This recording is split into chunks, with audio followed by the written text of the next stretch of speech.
जी, क्या हाल चाल है आप लोगों के? ये चल रही जिंदगी? कोई जिंदगी में त्रास वरास? एक्सेप्ट कि तुम एमएम पे पढ़ रहे हो और बहुत सारी चीजें नई नई तुम्हें सीखनी पड़ रही है। दिमाग पे लोड भी आ रहा है। 2-2 घंटे की क्लासेस तुमने इससे पहले कभी ली ही नहीं थी, लेकिन ठीक है अब तुम्हें लेनी पड़ रही है। काफी टफ है तुम्हारी जिंदगी, I understand, but it's okay. तो अब इसी टफनेस के आगे थोड़ा सा और चलते हैं हम। तो आगे के क्या क्या अभी तक पढ़ लिया अपन ने कोऑर्डिनेट सिस्टम पढ़ लिए, अपन ने डाइवर्जेंस पढ़ लिया, अपन ने इंटीग्रल्स वगैरह पढ़ लिया। आज एक काम करते हैं, इस गाड़ी के जो 2 गियर बाकी पड़े हैं उनको भी करके अपन इसको थोड़ा सा विराम दे देते हैं, ठीक है? फिर 2 लेक्चर और आएंगे, फिर ईडी पक्का प्रॉमिस, फिर ईडी अपन चालू कर देंगे, ठीक है? चलो भाई, तो नेक्स्ट अपन जो पढ़ने वाले हैं इसके अंदर, उसका नाम है लैप्लासियन। हैंड डालो बेटा। सर इतने छोटे पेन से पढ़ाते हैं।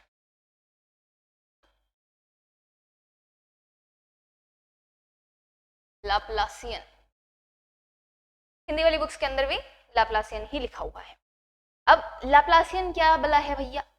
लैप्लासियन बेसिकली एक ऑपरेटर है तुम्हारे पास में, ठीक है? और इसी ऑपरेटर का यूज करके अपने पास में जब अपन ईडी पढ़ेंगे तब वहां पे एक लाप्लास इक्वेशन निकल के आएगी, पॉइजन इक्वेशन निकल के आएगी। लेकिन उसको निकालने के लिए जो एक जरूरी ऑपरेटर होगा वो ऑपरेटर है ये लाप्लासियन। जैसे तुमने अभी लास्ट क्लास के अंदर डेल ऑपरेटर के बारे में पढ़ा था कि एक ऐसा उल्टा त्रिकोण होता है और उसकी तुमने कुछ वैल्यू पढ़ी थी कि भैया कार्टेशियन के अंदर ये होती है, सबके अंदर तुमने अलग अलग इसकी वैल्यू पढ़ी। उसी तरीके से यहाँ पे लाप्लासियन भी भैया एक ऑपरेटर है। अब ये कैसे बनता है? ये उसी डेल ऑपरेटर से बनता है जो तुमने अभी पढ़ा था। डेल ऑपरेटर के लिए तुमने क्या पढ़ा था भैया कि डेल ऐसा होता है, आई cap del by del x plus J cap del by del Y plus के cap del by del Z. ऐसा कुछ तुमने डेल ऑपरेटर पढ़ा था।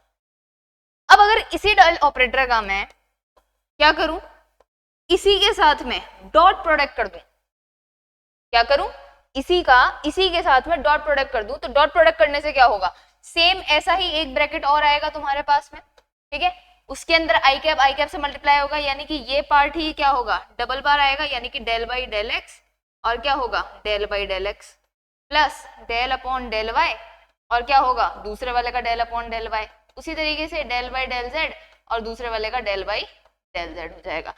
डेल ऑपरेटर में क्या होता है, खाली जगह पे कोई हमारा जिस भी ऑब्जेक्ट को आप बिठाना चाहते हो, जैसे हम यहाँ पे वेक्टर्स वगैरह को बिठाएंगे, ठीक है, वो आगे यहाँ पे बैठता है। खाली जगह जहां पे दिखती है वहां पे पड़ोसी आगे बैठ जाता है, ठीक है? तो अब इसको क्या दिखेगा, ये खाली जगह दिखेगी, तो ये पूरा का पूरा डेल बाई डेल एक्स ये आके क्या करेगा, इस जगह पे बैठ जाएगा। इस जगह पे बैठेगा तो ये क्या बनाएगा, ये डबल डेरिवेटिव बनाएगा del square upon del x square. उसी तरीके से यहाँ पे del square upon del Y square, del square upon del Z square आ जाएगा। ये कार्टेशियन के केस में है। और ये जो फिर ऑपरेटर बनेगा इसी को हम क्या नाम दे देंगे, लैप्लासियन ऑपरेटर नाम दे देंगे। बस इतनी सी ही कहानी है लैप्लासियन की। बाकी कहानी ईडी के अंदर करेंगे जहां पे लैप्लास इक्वेशन वगैरह अपन पढ़ेंगे। वाह, क्लास की शुरुआत इतने इजी टॉपिक से, ये तो शुरू होते ही खत्म हो गया भाई ऐसा। चलो लिखो, हाँ लैप्लासियन के अंदर लिखो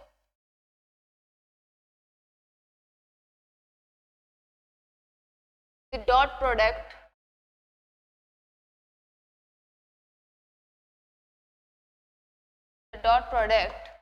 of del operator by itself is called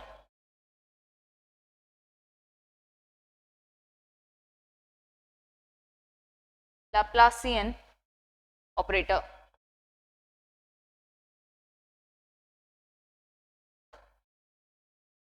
By the definition of del operator,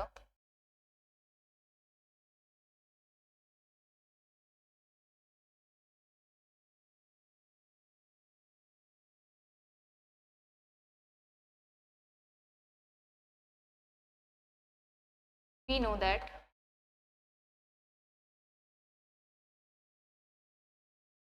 del क्या होता है, आई cap del by del x plus J cap del upon del Y plus के cap del by del Z. Bracket में क्या लिखना है, ये किस में है, कार्टेशियन कोऑर्डिनेट्स में।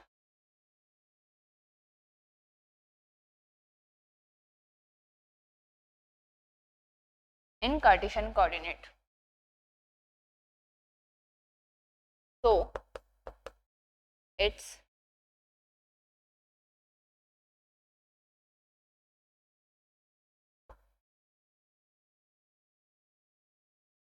dot product with itself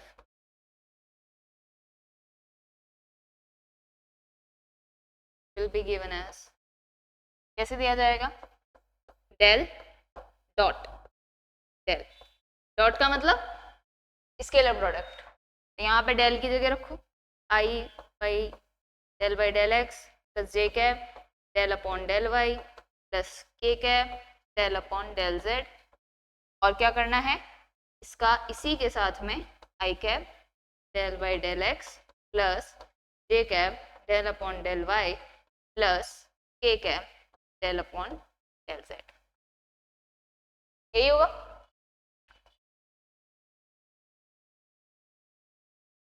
तो क्या वैल्यू आएगी, ये बन जाएगा, जैसे कि अपने पास में क्या होता है, ए का ए के साथ में जब हम डॉट प्रोडक्ट करते हैं तो ए स्क्वायर बनता है, तो उसी तरीके से ये क्या बन जाएगा, डेल स्क्वायर बन जाएगा, और इसकी वैल्यू क्या आएगी, del square upon del x square plus del square upon del Y square plus del square upon del Z square. अब कोई भी यहाँ पे क्या आएगा, तुम्हारे पास में एक स्केलर फंक्शन लाना, स्केलर फंक्शन के आगे इसको रखना, वो स्केलर फंक्शन इन खाली खाली जगहों पे आके बैठ जाएगा। ओके, तो ये तो है भैया तुम्हारा किसमें, कार्टेशियन कोऑर्डिनेट सिस्टम के। लेकिन एक बार था तुम्हारा, इसको लाप्लासियन को ही पोलर वगैरह के अंदर भी पूछा गया था, तो भैया हमारा तो कर्तव्य है तुम्हें बताना। चलो भाई, तो हम बता देते हैं तुम्हारे को, फॉर सिलेंड्रिकल और मतलब पोलर सबका बता देते हैं हम, तो हमारा काम तो सारे जनरल तुम्हारे को बताना ही है। तो फॉर जनरल, जनरल के लिए तुम्हारा क्या हो जाएगा, डेल स्क्वायर, कोई ए नाम दे दो, कोई तुम्हारा स्केलर फंक्शन है ए, उसको तुमने यहाँ पे रखा है, तो इसकी वैल्यू क्या आ जाएगी, 1 upon h1 h2 h3 bracket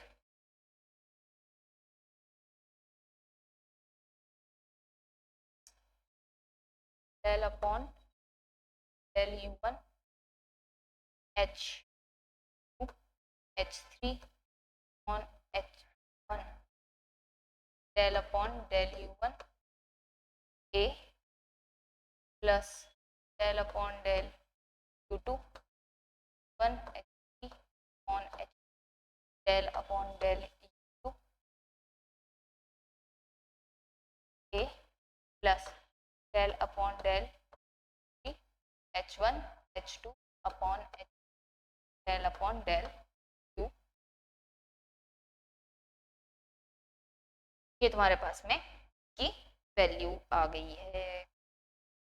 तो इसका सिलेंड्रिकल वगैरह के अंदर निकाल दो।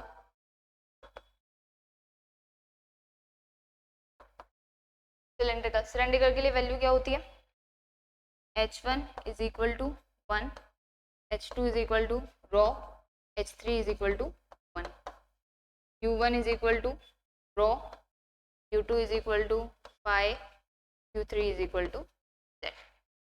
तो डेल स्क्वायर ए की वैल्यू क्या आएगी बेटा, 1 अपॉन h1 h2 h3 क्या आया, 1 अपॉन रॉ आएगा, डेल बाई डेल u1 यानी कि del by del raw, h2 h3 यानी कि इन दोनों का multiplication rho by 1, del by del rho a plus del upon del second 5 है h1 h3 यानी कि 1, और यहाँ पे क्या आ जाएगा rho del upon del 5 a plus del by del Z.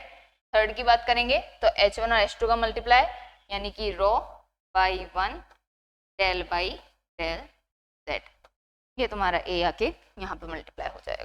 तो ये है तुम्हारा किसमें सिलेंड्रिकल कोऑर्डिनेट्स के अंदर इसकी वैल्यू। उसी तरीके से स्फेरिकल में निकाल देते हैं।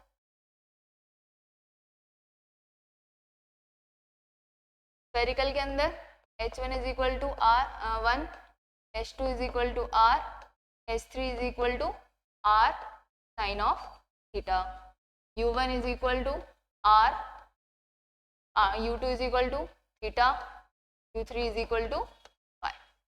सब्स्टिट्यूट करो तो del square a is equal to del by del r h2 h3 यानी कि r square sine of theta by h1 यानी कि 1 del a upon del r plus del upon del theta.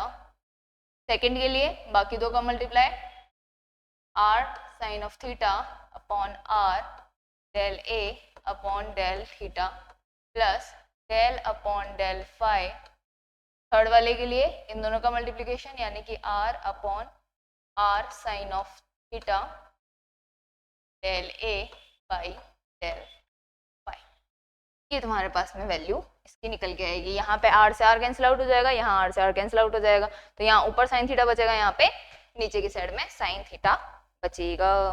तो ये है तुम्हारी स्फेरिकल के अंदर लाप्लासियन की वैल्यू। ठीक है, ये मैंने ऑपरेट करके दिखाया है। अगर केवल लाप्लासियन पूछ रहा है तो इस ए भाई साहब को हटा देना, ये खाली खाली जगह रह जाएगी, तो तुम्हारा लाप्लासियन ऑपरेटर बन जाएगा। एक प्रॉपर्टी है इसकी, वो थोड़ा सा ध्यान रख लेना तुम लोग, जब काम आएगी तब देख लेंगे। लेकिन ये जो मैंने डिराक डेल्टा ऑपरेशन तुम्हारे को बताया था कि भैया एक डिराक डेल्टा नाम की चीज भी होती है, तो उसके साथ में लाप्लासियन थोड़ा अलग तरीके से बिहेव करता है। वो मतलब एक जगह आता है जहाँ पे जैसे कि डेल स्क्वायर अगर तुम 1/r पर ऑपरेट करते हो, क्या करोगे, डेल स्क्वायर को जब 1/r पे ऑपरेट करोगे तब ये डिराक डेल्टा फंक्शन, ये नॉर्मल डबल डेरिवेटिव नहीं करेगा। यहाँ पे ये क्या देगा, एक डिराक डेल्टा फंक्शन देगा -4 पाई डेल क्यू आर। ये क्या है, डिराक डेल्टा फंक्शन है। जब आएगा तब पढ़ेंगे, अभी पढ़ने का कोई मतलब नहीं।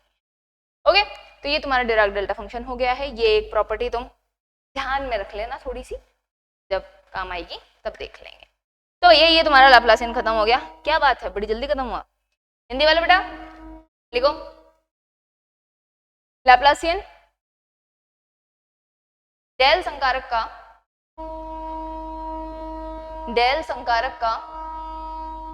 स्वयं के साथ अदिश गुणनफल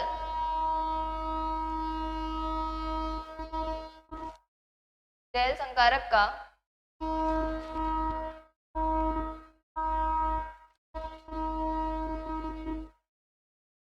आवाज आती है। डेल संकारक का स्वयं के साथ अदिश गुणनफल लाप्लासियन संकारक कहलाता है। डेल संकारक की परिभाषा से हम जानते हैं कि डेल की वैल्यू क्या होती है, ये होती है कार्टेशियन कोऑर्डिनेट सिस्टम के अंदर। तो इसका स्वयं के साथ अदिश गुणनफल करने पर ये हमें मिलेगा, इसके अंदर ये वैल्यू आएगी। तो सामान्यतः ये वैल्यू होगी तुम्हारे डेल ऑपरेटर की जनरल सिलेंड्रिकल यानी कि बेलनाकार निर्देश तंत्र में ये वैल्यूज रहेगी, और ये गोलीय निर्देश तंत्र के अंदर ये वैल्यूज रहेगी। ओके, चलो बेटा, तो ये हो गया है तुम्हारा लाप्लासियन समाप्त। क्या बात है। अब आ जाओ कर्ल के ऊपर।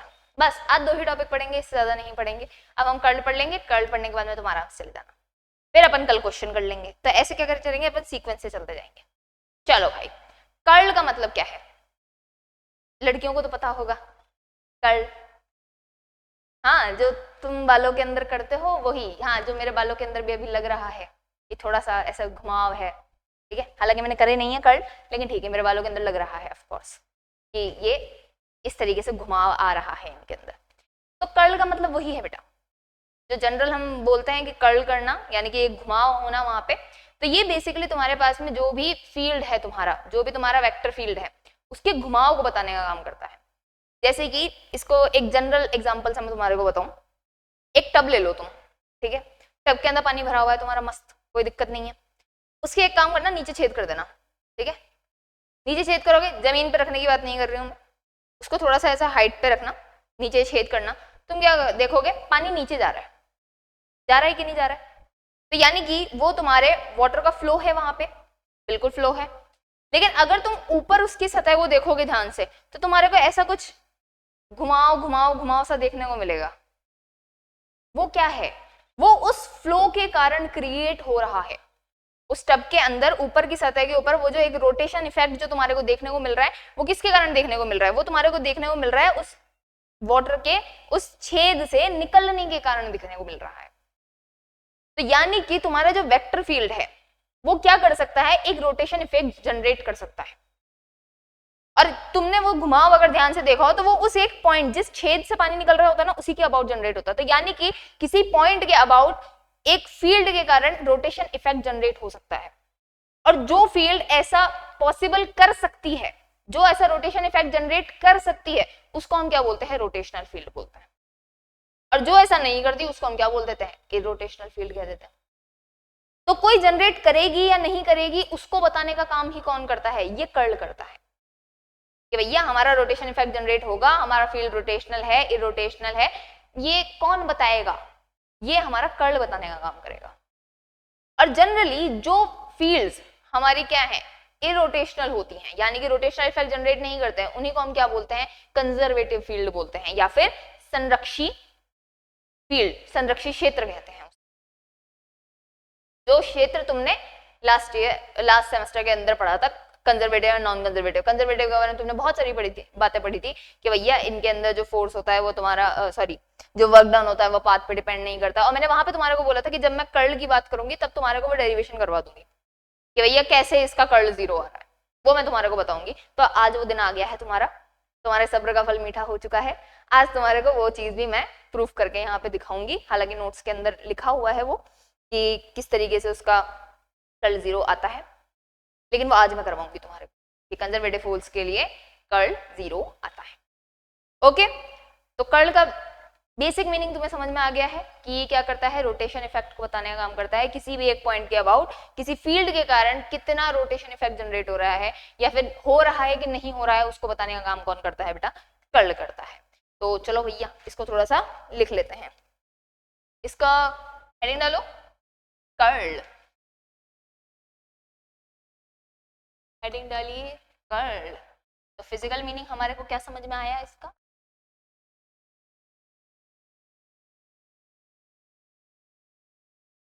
फिजिकल मीनिंग, भौतिक अर्थ। भौतिक अर्थ क्या है इसका?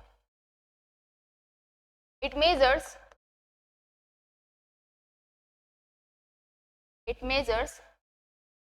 how much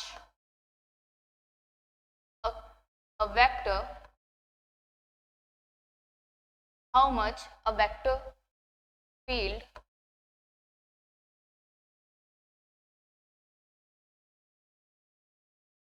rotate about a point। किसी पॉइंट के अबाउट एक वेक्टर फील्ड कितना घुमाव पैदा करता है, इसी को हम क्या बोलते हैं बेटा? कर्ल बोलते हैं। तो जैसे कि एक डायग्राम से इसको समझो, जैसे डाइवर्जेंस के अंदर बात करी थी, एक तो ये है तुम्हारे पास,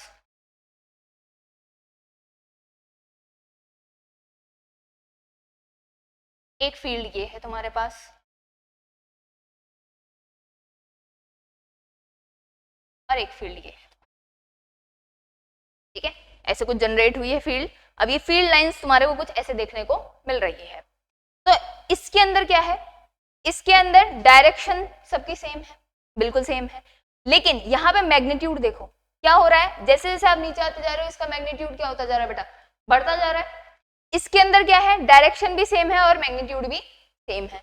सिमिलरली यहाँ पे जब आओगे तो यहाँ पे डायरेक्शन सेम है लेकिन मैग्नीट्यूड क्या हो रहा है बेटा?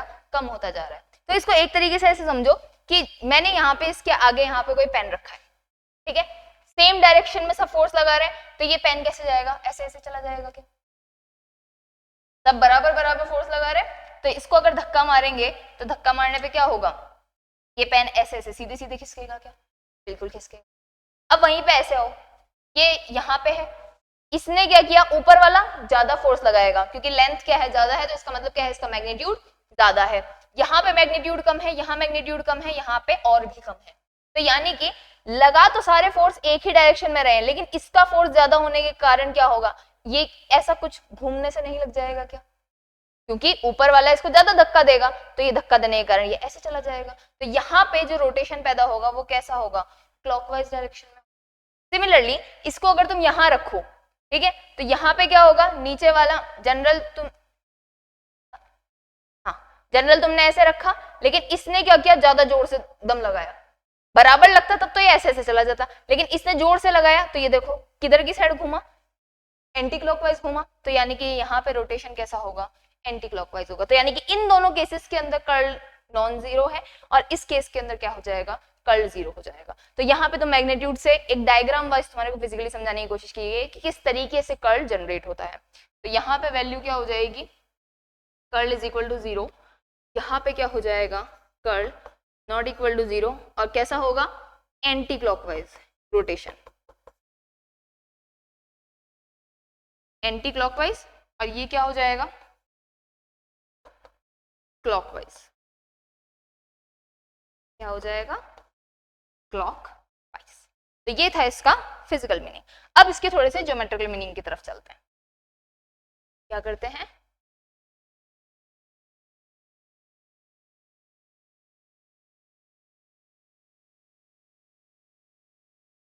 ज्योमेट्रिकल, जैसे कि हमने क्या किया था, हमने डाइवर्जेंस वगैरह के लिए भी एक ज्योमेट्रिकल मीनिंग निकाला था कि भैया वहां पे एक सरफेस है, सरफेस से कितना हमारा फ्लक्स निकल रहा है, वही हमारा डाइवर्जेंस को बता रहा था।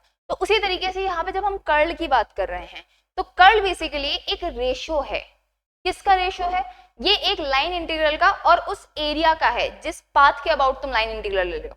लाइन इंटीग्रल का मतलब क्या है, देखो जैसे कि फॉर एग्जाम्पल मैंने क्या किया है भैया,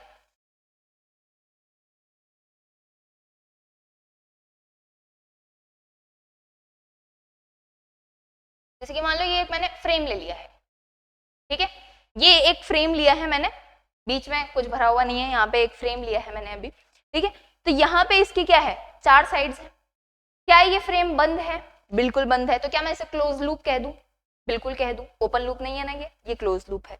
ओके, मुझे क्या करना है, रोटेशन इफेक्ट बताना है, यानी कि गोल गोल रानी मीठा मीठा पानी, यानी कि गोल गोल घूम के दिखाना है।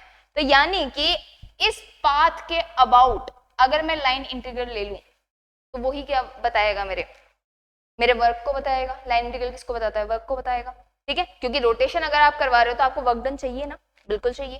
तो यानी कि यहाँ पे आप क्या करोगे, इस पाथ के अबाउट लाइन इंटीग्रल ले लो और उसका क्या करो, रेशियो लो, किसके साथ, इस एरिया के साथ, इस लूप के बनने से ये जो बीच का जो एरिया आ रहा है, जैसे कि हमने वहां पे पिछले डाइवर्जेंस के केस में किया था कि भैया जो हमारी सरफेसेस है उसके अंदर कुछ इनक्लोज क्या होगा, वॉल्यूम होगा। जब हम सरफेसेस की बात करें कि भैया हमारा फ्लक्स कहां से निकलेगा, सरफेस से निकलेगा, तो उसके अंदर एनक्लोज कुछ वॉल्यूम होगा। तो उसी तरीके से अगर यहाँ पे ये क्लोज लूप है, तो लूप के अंदर क्या होगा, कुछ एनक्लोज एरिया होगा। तो जब आप इन दोनों का रेशियो लोगे तो वो ही किसको बताएगा, आपके कर्ल को बताएगा।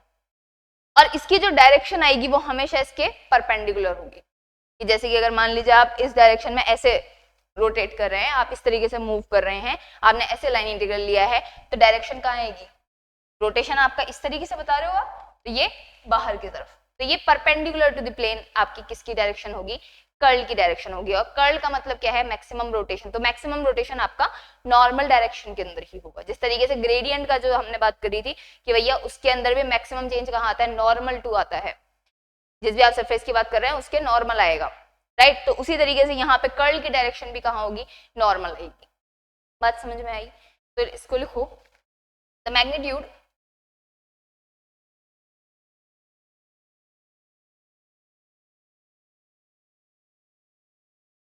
curl is a ratio of line integral of a vector field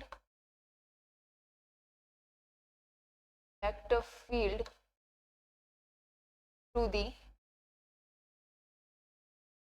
area enclosed by the closed loop where area is very small.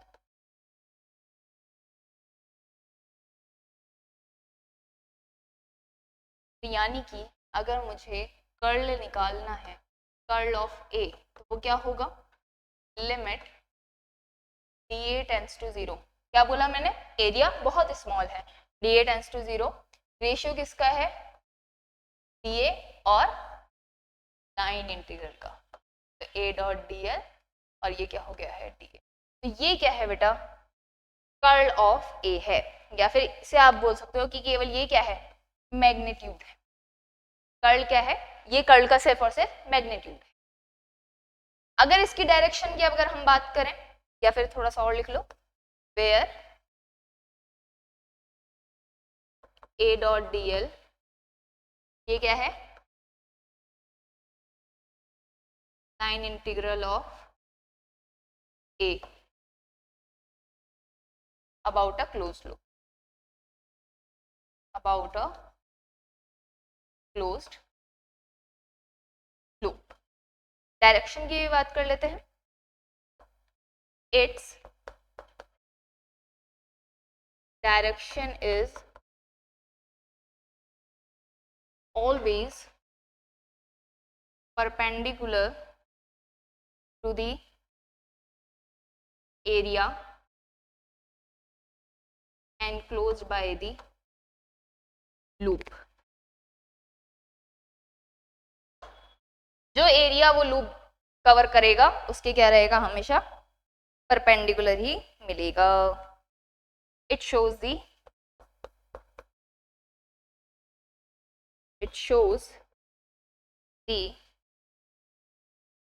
maximum circulation.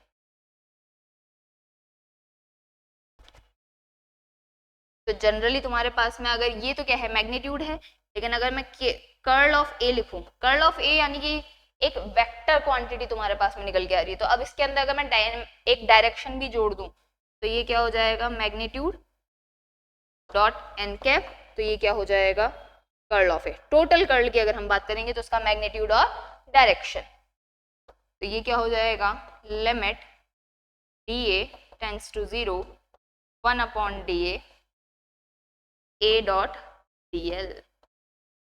और ये क्या होना चाहिए भैया, मैक्सिमम होना चाहिए. क्या होना चाहिए, मैक्सिमम होना चाहिए. सर्कुलेशन आपका मैक्सिमम होना चाहिए. तो ये तो डेफिनेशन वाली बात हो गई, लेकिन हमारे काम की चीजें क्या है, मैथमेटिकल फॉर्म.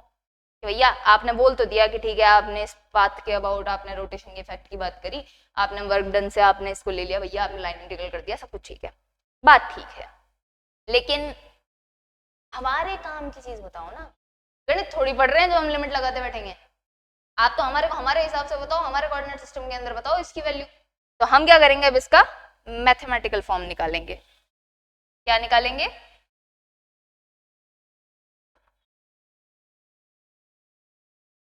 Mathematical form. तो मैथमेटिकल फॉर्म क्या है बेटा, देखो, the curl of a vector field A is given as, कैसे दिया जाता है, curl of A vector is equal to del operator cross A vector. यानी कि किसी भी वेक्टर फील्ड का अगर तुम डेल ऑपरेटर के साथ क्रॉस प्रोडक्ट कर दो तो वो तुम्हारे को क्या दे देगा, कर्ल की वैल्यू दे देगा. या फिर ये कैसा देखने को मिलेगा तुम्हारे को भाई, ये तुम्हारे को मिलेगा i cap j cap k cap del by del x del upon del y del by del z A x A y a z. ऐसी कोई एक मैट्रिक्स तुम्हारे को देखने को मिलेगी. वेयर डेल तो क्या है भैया, I cap del by del x plus J cap del upon del Y plus के cap del by del Z, और ए वेक्टर क्या है, A X I cap A Y J cap plus A Z K cap. तो जब भी हम किन्हीं दो वेक्टर्स का क्या करते हैं, क्रॉस प्रोडक्ट करते हैं, तो ऊपर तो यूनिट वेक्टर्स लिखे जाते हैं, इधर पहले वाले वेक्टर के जो भी कंपोनेंट्स होते हैं वो यहाँ पे सेकंड वाले वेक्टर के जो भी कंपोनेंट्स होते हैं वो हमने लिख के इसको एक मैट्रिक्स फॉर्म भी दिखा दिया है। तो ये भैया होता है तुम्हारा कर्व, ठीक है। चलो फिर टाटा, बस यही था। ओ अब तुम्हें प्रूफ भी चाहिए, आदतें बिगाड़ दी यार मैंने तुम लोगों की। अब तुम्हारे को हर बात के लिए प्रूफ चाहिए होता है कि भैया आपने बोला प्रूफ भी करके दिखाओ कि यही आता है कि नहीं आता है। ठीक है, हम तुम्हारे को प्रूफ भी करके दिखाएंगे। तो प्रूफ करने के लिए भैया हमारा काम है, सबसे पहले हम क्या लेंगे, एक फ्रेम ले लेंगे। क्या करेंगे, एक हम जनरल फ्रेम ले लेंगे, इस पेज पे नहीं लेंगे, हम दूसरे पेज पे लेंगे। ये हमने क्या किया है भैया, एक फ्रेम ले लिया है।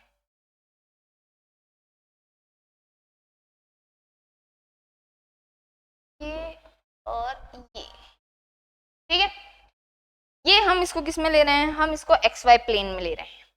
इसमें ले रहे हैं, एक्स वाई प्लेन में ले रहे हैं, एक्स और वाई। फ्रेम के थोड़ा सा नाम भी दे देते हैं, k l, this is m and this is n, k l m n. ये हमारा इसका कोई सेंटर पॉइंट हम नाम दे देते हैं भैया। यहाँ तक मोटी मोटी बातें समझ में आ रही है, ओके भैया। अब हम इसके अंदर क्या कर रहे हैं, इस तरीके का हम लाइन इंटीग्रल लेंगे, कहाँ से, के से एल से एम से एन से के। यही लाइन इंटीग्रल हो जाएगा क्या, क्लोज लूप के अबाउट, ओके। क्योंकि ये क्या हो जाएगी, लेंथ ही होगी ना इस वेक्टर का, के एल लेंथ के अबाउट, इसका इस लेंथ के अबाउट, इसका इस लेंथ के अबाउट, इसका इस लेंथ के अबाउट। पूरे लूप के अबाउट निकालना है तो हम क्या करेंगे, इसको छोटे छोटी साइड्स के अंदर डिवाइड कर देंगे कि भैया पहली लेंथ ये हो गई, फिर सेकेंड लेंथ ये हो गई, थर्ड लेंथ ये हो गई और फोर्थ लेंथ ये हो गई।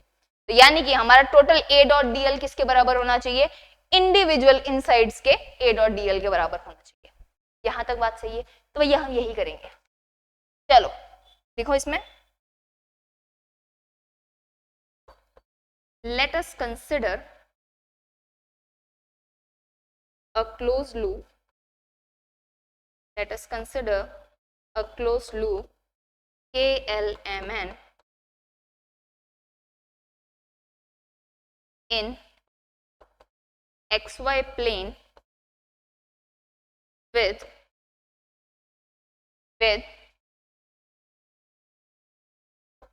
center P। हमने क्या किया, एक क्लोज लूप लिया KLMN with the center P, okay। Now assume a vector field, assume a vector field A at point P which is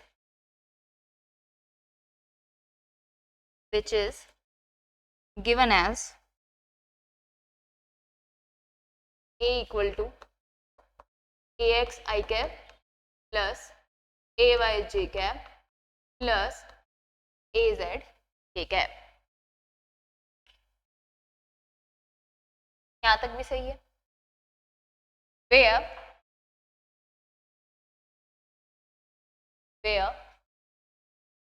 ax ay az are component of A along x y z axis respectively, okay। now the line integral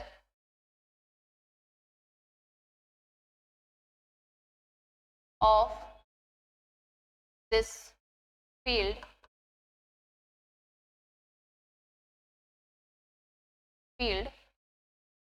along the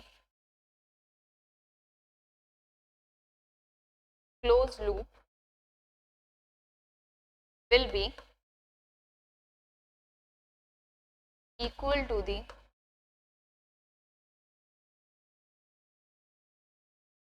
line integral equal to the sum of line integral of a along each segment of this loop. इस loop के segments के about जो हम line integral निकालेंगे उनके सम के equal होगा. कैसे? जैसे कि a dot d l k l m N के से चालू हुए और के पे ही खत्म हुए, तो इसलिए मैंने इसको पूरा लिखा है के एल एम एन के. तो ये किसके बराबर हो जाएगा बेटा? ये बराबर हो जाएगा a dot d l k से l क्या हो जाएगा? k से l प्लस l से m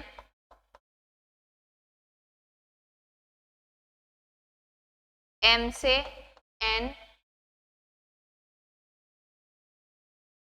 प्लस n से a डॉट. ठीक है, यानी कि हम इस तरीके से कुछ चल रहे हैं, यहाँ से ऐसे चले, यहाँ से ऐसे चले, यहाँ से ऐसे चले और वापस आ गए हमारे वहीं इनिशियल पॉइंट के ऊपर. तो यानी कि हमारा क्लोज इंटीग्रल क्या होगा? इन सारे इंटीग्रेशन के सम के बराबर होगा. यहां तक सही हो क्या? But a is a function of x, y, z, so its value will be different for each segment. क्या होगा? इसकी वैल्यू अलग अलग होगी. Value will be different for each segment. यह ऐसा ही कोई चीज अपन ने लास्ट डेरिवेशन जहां करी थी डाइवर्जेंस की, उसके अंदर भी हमने किया था कि भैया हमारे पास अगेन वही चीज कि अगर सेंटर पे हमारे पास में वैल्यू दे रखी है, सेंटर पे इसको लिख भी देते हैं. देखो यहाँ पे क्या है, अलोंग ए एक्स, तो क्या हो जाएगा ए एक्स, ये क्या हो जाएगा ए वाई, और यहाँ पे थर्ड डायरेक्शन क्या हो जाएगी बेटा ए जेड हो जाएगी. इस तरीके से है. लेकिन हम लाइन इंटीग्रल इन सेगमेंट्स के अबाउट निकाल रहे हैं. क्या कर रहे हैं? इन सेगमेंट्स के अबाउट निकाल रहे हैं. तो यहाँ पे जो फील्ड होगा वही फील्ड यहाँ तो नहीं होगा, क्योंकि यहाँ तक और यहाँ तक इसके अंदर चेंज आ जाएगा. इस लूप की लेंथ भी लिख लेते हैं बेटा. इस लूप की लेंथ, इसको dx बोल दो और इसको क्या बोल दो dy बोल दो. इसको भी कहीं लिख देते हैं साथ में.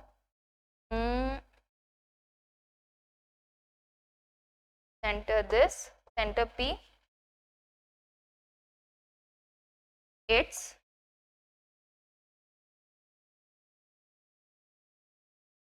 length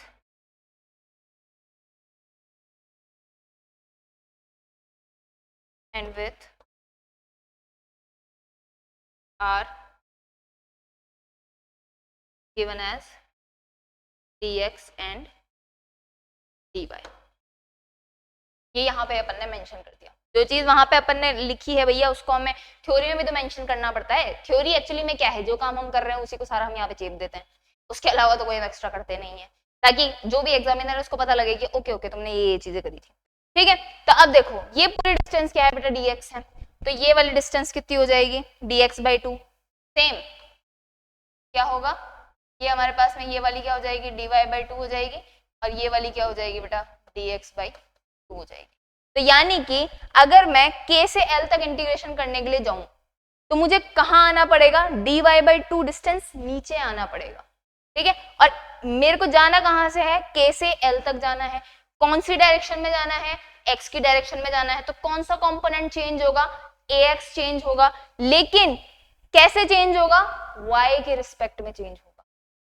कैसे चेंज होगा, y के रिस्पेक्ट में, क्योंकि अब ये वेक्टर फील्ड कहाँ है, dy बाई 2 डिस्टेंस नीचे है। पिछली वाले डेरिवेशन में क्या हो रहा था कि हमारा जो सरफेस था और जो हमारा फील्ड था वो सेम ही डायरेक्शन में थे, इसलिए ax का ax के रिस्पेक्ट में ही चेंज देख रहे थे, हमारा सरफेस की डायरेक्शन भी इधर थी, ठीक है, और इधर से ही हमारा क्या हो रहा था, फील्ड निकल के आ रहा था, तो ax का x के रिस्पेक्ट में देख रहे थे। लेकिन अब हमारे को तो लाइन इंटीग्रल चाहिए, यहां से यहां तक जाना है, यहां से यहां तक जाना है। लेकिन भैया ये तो क्या है, यहां से यहां तक जाओगे x डायरेक्शन में जाओगे, ऑफ कोर्स तुम्हारा ax में चेंज आएगा, कोई दिक्कत नहीं है। लेकिन डिस्टेंस देखो ना, ओरिजिन पे नहीं है, अब ये किधर आ गया है, dy बाई 2 नीचे आ गया है। तो अब कंपोनेंट के अंदर चेंज किसके रिस्पेक्ट में आएगा, ax में चेंज आएगा, लेकिन विद रिस्पेक्ट टू y आएगा। तो इसको लिख देते हैं,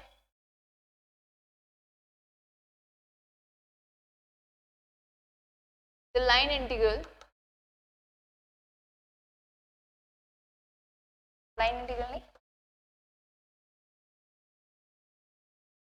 नहीं,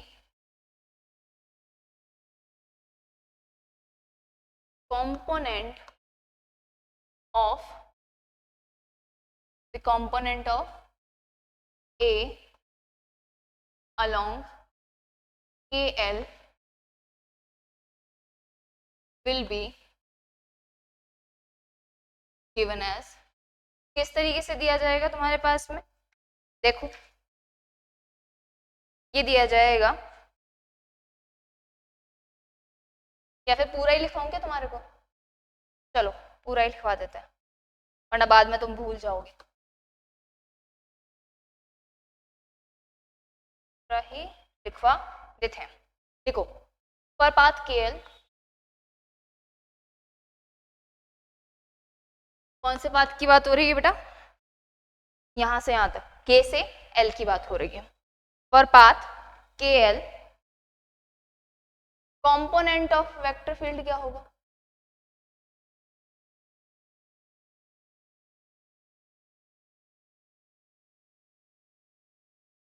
component of vector field ax है तुम्हारे पास में उस डायरेक्शन के अंदर, but it is situated at minus dy by 2 distance, नीचे की साइड में है ना माइनस dy बाई 2, अगर यहाँ पे अगर मैं ओरिजिन मान रही हूँ तो ये नीचे वाली डिस्टेंस क्या हो जाएगी, माइनस में चली जाएगी, माइनस dy बाई 2। तो change in ax in y direction will be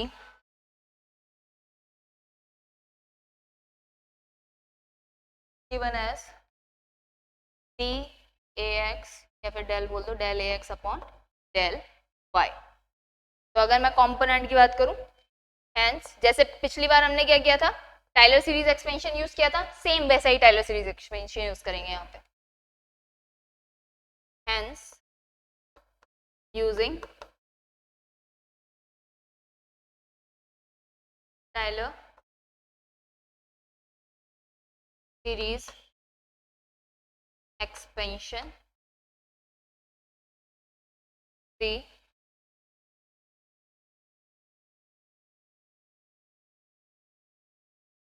component of A along KL will be given as, same पहला कंपोनेंट तो ऐसे ही रहता है, फंक्शन क्या है हमारा ax है, फिर उसके अंदर चेंज की हम बात करते हैं, तो यहाँ पे क्या हो जाएगा, del ax upon del y, और क्या था साथ में मल्टीप्लाई करते थे जो चेंज था, तो यहाँ चेंज क्या है माइनस dy बाई, तो ये हमारा क्या बन गया है, वो कंपोनेंट बन गया है। तो ये तो किसके लिए है बेटा, KL पाथ के लिए है, KL पाथ के लिए है। उसी तरीके से यहाँ MN की बात करेंगे तो प्लस dy बाई 2 आ जाएगा, बिल्कुल आ जाएगा। सिमिलरली फॉर MN पाथ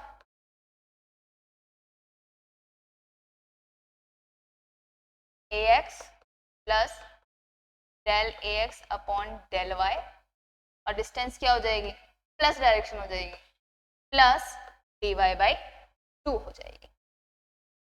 सही है। तो अब लाइन इंटीग्रल की बात कर लेते हैं। तो line integral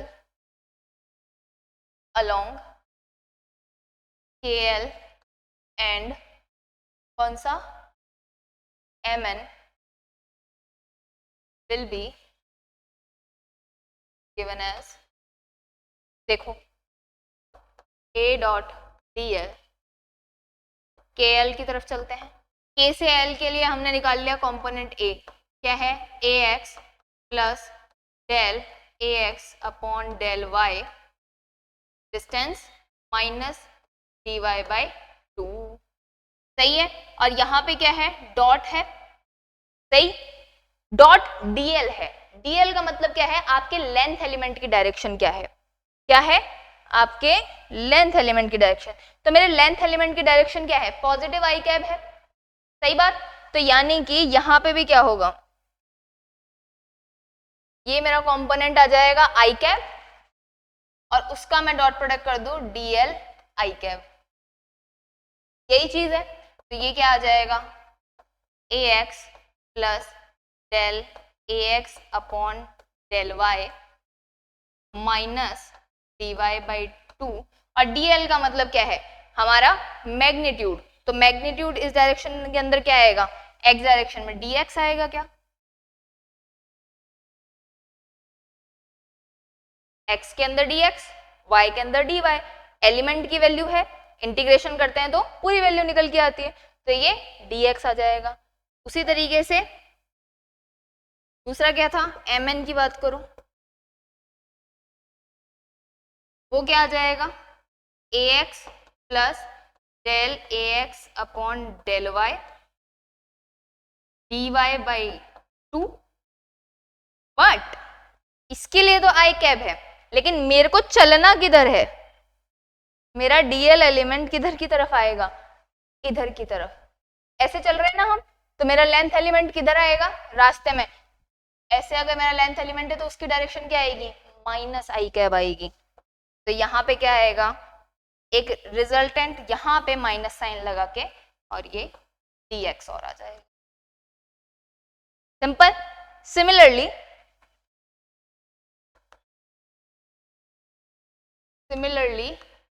for path lm and klm nk, यही पाथ है nk। सही बात। क्या होगा, lm की जब हम बात करेंगे a डॉट dl, तो उसके लिए यहां देखो भैया, यहां पे हमारे पास में कौन सी डायरेक्शन है, y डायरेक्शन है, तो यानी कि कौन से कंपोनेंट की बात होगी, y की बात होगी। लेकिन ये कितनी दूरी पर सिचुएटेड है, ये अगर टोटल dx है तो ये क्या है, dx बाई 2 डिस्टेंस पे सिचुएटेड है। तो यानी कि ay कंपोनेंट में चेंज होगा, लेकिन किसके रिस्पेक्ट में चेंज होगा, x के रिस्पेक्ट में चेंज होगा। तो यहां पे आओ, ay खुद plus del ay by del x कितनी डिस्टेंस पे, dx बाई 2 डिस्टेंस, कौन सी डायरेक्शन आएगी, ऊपर j कैप की आएगी, डॉट dl, यानी कि कौन सा एलिमेंट, dy एलिमेंट आएगा, y डायरेक्शन है ना, तो y के अंदर अगर मैं लेंथ एलिमेंट लूंगी तो उसकी डायरेक्शन कहाँ आएगी, ऊपर की साइड, और ऊपर कौन है, y है, तो ये क्या हो जाएगा, y कैप हो जाएगा, तो ये dy आ गया। सिमिलरली यहाँ पे नेक्स्ट क्या हो जाएगा, nk a डॉट dl के लिए आ जाओ, ay plus del ay by del x, वो क्या होगा, अपोजिट डायरेक्शन में आएगा, यानी कि माइनस dx बाई 2, और साथ में कितना आएगा भैया, साथ में इसकी डायरेक्शन क्या आएगी, इधर की साइड में। यहाँ पे एलिमेंट dy था, ऊपर था, लेकिन अब हमें नीचे आना है, तो माइनस j कैब आएगी, तो यहाँ पे क्या आएगा, बाहर रिजल्टेंट में माइनस का साइन लगा दो और साथ में dy। तो ये तुम्हारे क्या आ गए हैं, चारों सेगमेंट्स के लिए लाइन इंटीग्रल्स निकल के आ गए हैं। तो तुम्हारा जो एक जनरल तुमने लिखा था ये रहा, इसको इक्वेशन अगर 1 नाम दे दें हम तो भैया 1 तो ये हो गई है, सेकंड इसको नाम दे देते हैं, थर्ड इसको दे देते हैं, फोर्थ इसको दे देते हैं और सिक्स्थ इसको दे देते हैं। तो नेक्स्ट अब क्या करना है, अब तो बस रखना है सब्स्टिट्यूटिंग। ओ 5 आता है ना, 5, तो ये हो जाएगा 2 3 4 5 इंटू 1, फर्स्ट के अंदर रखना है। तो क्या हो जाएगा भैया, a dot d L close loop के एल एम एन के, जहां से शुरू हुए वहीं पे आके रुक गए। तो क्या आएगी वैल्यूज भैया, पहले वाले क्या आएगी, A x plus del A x upon del Y minus D Y by 2 और multiply D X minus A x plus del A x upon del Y D Y by 2 और क्या आएगा dx। ऐसा ही कुछ आएगा क्या, बिल्कुल आएगा। आगे आओ, plus a y plus del A y upon del x d x by 2 और मल्टीप्लाई डी वाई, यही आएगा a y by d x, ठीक है। और यहीं पे यहाँ का इसका आगे यहाँ पे लिख रही हूँ मैं, प्लस नहीं minus a y plus del A y upon del x minus d x by 2 और ये कितना हो जाएगा डी। ये तुम्हारी कुछ वैल्यू निकल के आई है। अब देखो ए एक्स डी एक्स, ये डी एक्स क्या होगा, इसके साथ मल्टीप्लाई होगा और इस पूरे के साथ में मल्टीप्लाई होगा। सिमिलरली यहाँ पे dx इसके साथ मल्टीप्लाई होगा पूरे के साथ, यहाँ पे dy तुम्हारा इसके साथ और इसके साथ और dy यहाँ पे और यहाँ पे, इस तरीके से मल्टीप्लाई होगा। तो देखो ax dx और यहाँ पे क्या आएगा, माइनस साइन इसके साथ आएगा, माइनस ax dx, खत्म। ay dy और इधर क्या आएगा, माइनस ay dy, खत्म। तो क्या क्या बचेगा भैया तुम्हारे पास में, बचेगा, इसको लिख देते हैं, चलो ये आ जाएगा डेल ए x upon del Y, minus का साइन बाहर, ये हो जाएगा तुम्हारा डी वाई बाई 2 और साथ में कौन है डी एक्स माइनस डेल ए x upon del Y, same चीज D Y by 2, this is D X. यहाँ पे ये तुम्हारा पॉजिटिव आ जाएगा और ये भी तुम्हारा क्या हो जाएगा, माइनस माइनस प्लस हो जाएगा। तो plus del A y by del x d x by 2 d y plus del A y by del x d x by 2 d y, ये वैल्यू आई।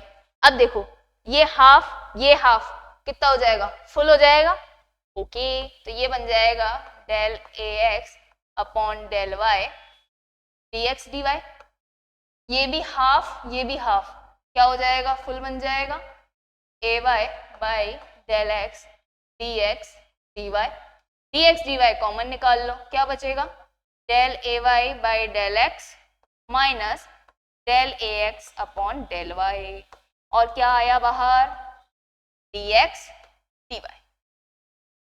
ये तो कब आ रहा है, जब हमने हमारे फ्रेम को कहाँ रखा है, हमने xy प्लेन में रखा है। कहाँ रखा है, xy प्लेन में रखा है। अब ये dx dy क्या होंगे, छोटे छोटे लेंथ एलिमेंट्स का जब आप मल्टीप्लाई करोगे तो ये क्या बनेगा, छोटा एरिया एलिमेंट ही तो बनेगा। तो इसको मैं ऐसे और लिख दूं, डेल एक्स माइनस डेल ए एक्स अपॉन डेल वाई, और ये क्या हो जाएगा बेटा, डी ए हो गया। सही है, ओके। ये कब है, जब हमने लूप को कहाँ रखा हुआ है, एक्स वाई प्लेन में रखा है। लेकिन भैया हम लूप को वाई जेड में भी रख सकते हैं, नहीं रख सकते क्या, रख सकते हैं। तो ये तो एक डायरेक्शन के अंदर हुआ, हम इस लूप को और भी अलग तरीके से रख सकते हैं। So if we place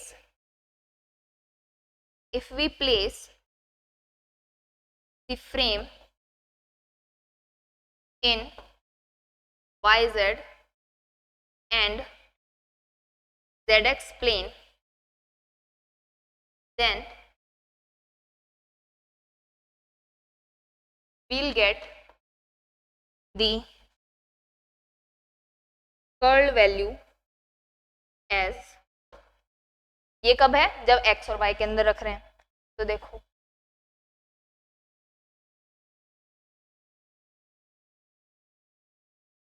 in yz plane, जब हम क्या करेंगे yz में, तो जैसा यहाँ पे है देखो x और y का था यहाँ पे, तो अब हमारे पास में x पीछे आया, y आगे आया।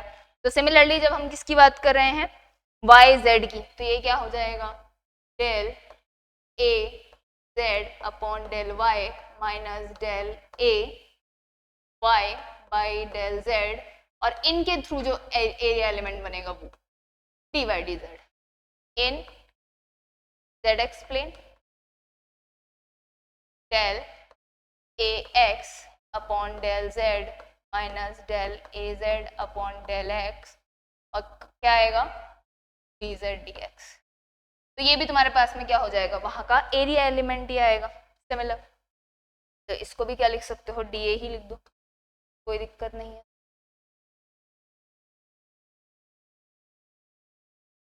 तो ये तो क्या निकले हैं तुम्हारे उन कर्ल्स के मैग्नीट्यूड निकले हैं। तो अब अगर ये मैग्नीट्यूड है, तो अगर मैं तुमसे इसके करस्पॉन्डिंग कर्ल पूछो तो तुम सिंपल क्या करोगे, उसकी डायरेक्शन को ऐड कर दोगे, राइट। तो अगर ये केवल कर्ल का मैग्नीट्यूड है, अगर ये कर्ल ऑफ ए का मैग्नीट्यूड है, कब, जब ये तुम्हारे पास में एक्स वाई प्लेन में रखा है, तो ये क्या हो जाएगा, कर्ल ऑफ ए वेक्टर, उसका एक्स कंपोनेंट, क्योंकि डायरेक्शन कौन सी आएगी भैया, z आएगी, हाँ तो भैया z लिखो ना, x क्यों लिखेंगे हम, यहाँ पे z कंपोनेंट लिख दो, तो वो क्या हो जाएगा, del A y by del A x minus del A x upon del Y d a, और साथ में क्या हो जाएगा, के कैप डायरेक्शन हो जाएगी। कौन सी डायरेक्शन हो जाएगी, के कैप डायरेक्शन हो जाएगी। आगे दो के लिए क्या डायरेक्शन आ जाएगी, एक के लिए तुम्हारे पास में आई कैप आ जाएगी, एक के लिए तुम्हारे पास में कौन सी आ जाएगी, इस वाले के अंदर एक्स वाई के अंदर, इसके अंदर जे कैप वाली डायरेक्शन आ जाएगी। लेकिन चलो एक काम करते हैं, इसको बाद में कर लेते हैं, ये तो मैग्नीट्यूड्स की वैल्यू बता दी, इसको भी थोड़ा सा होल्ड पे रख देते हैं, एक ही डायरेक्शन की कहानी तुम्हारे को खत्म करा दूं पहले। तुम एक बार थोड़ा सा नीचे आ जाओ, आओ, ये तुम्हारे पास में कर्ल ऑफ ए निकला। हमारी कर्ल की डेफिनेशन, सॉरी ये तो ए डॉट डी एल निकला ना, हमारी कर्ल की डेफिनेशन क्या होती है, by the definition of curl we know that,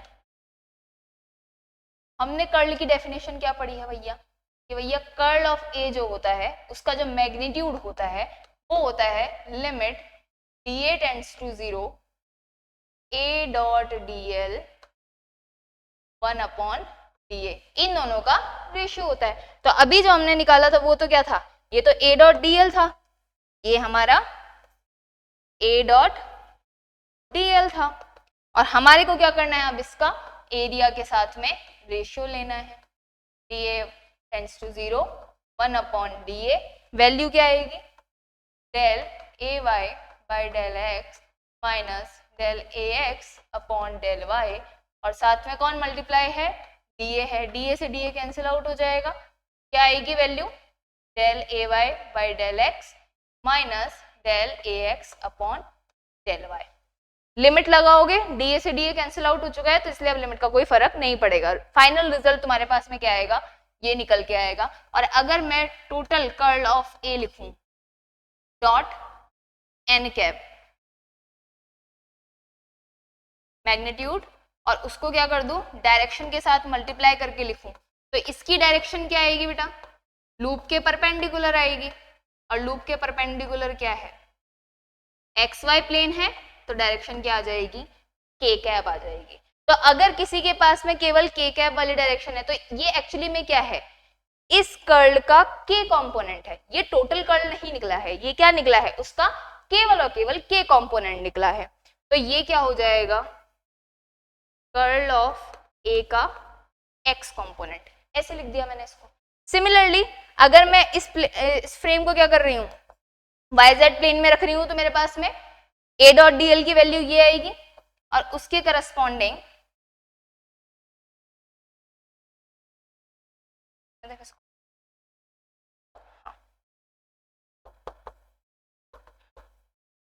A dot DL की वैल्यू ये आएगी, और इसके करस्पॉन्डिंग कर्ल ऑफ A कौन से प्लेन में है, YZ के अंदर है, तो डायरेक्शन कौन सी आएगी, x की आएगी, तो इसको x लिख दिया। वैल्यू क्या आएगी, del AZ upon del Y minus del AY by del Z।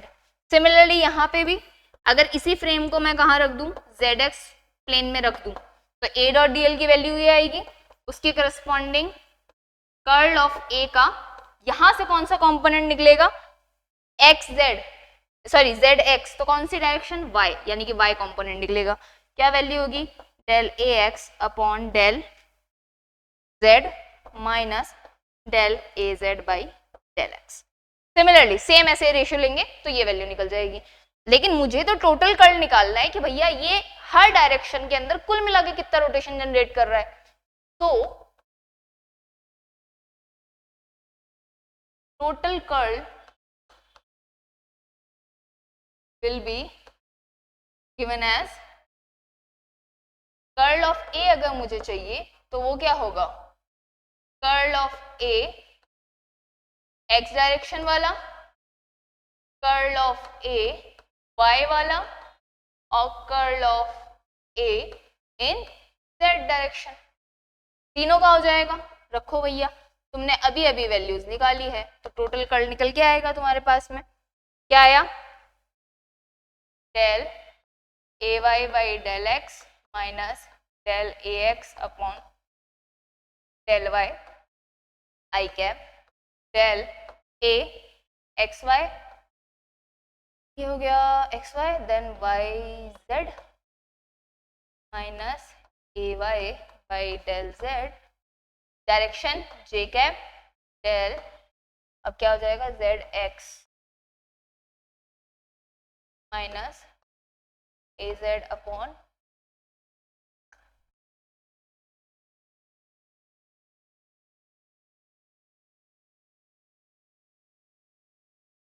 ये तुम्हारे पास में कुछ वैल्यू निकल के आएगी।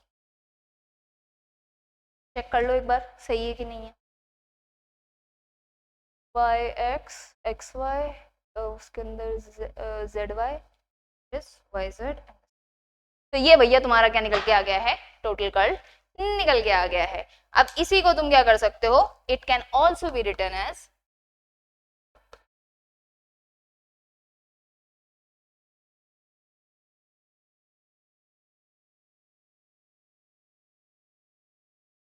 Curl of A is equal to i cap j cap k cap del by del x del by del y del by del z A x A y and this is A Z.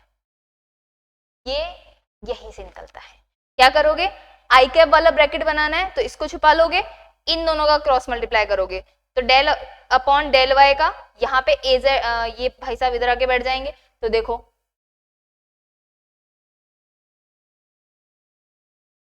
कुछ गड़बड़ कर दिया क्या,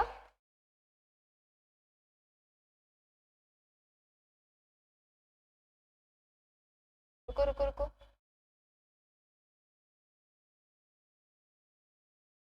curl of ए का x, curl of ए का x, अच्छा यहाँ पे के कैब है, अच्छा डायरेक्शन तो उसके परपेंडिकुलर रहेगी ना, okay okay okay okay okay,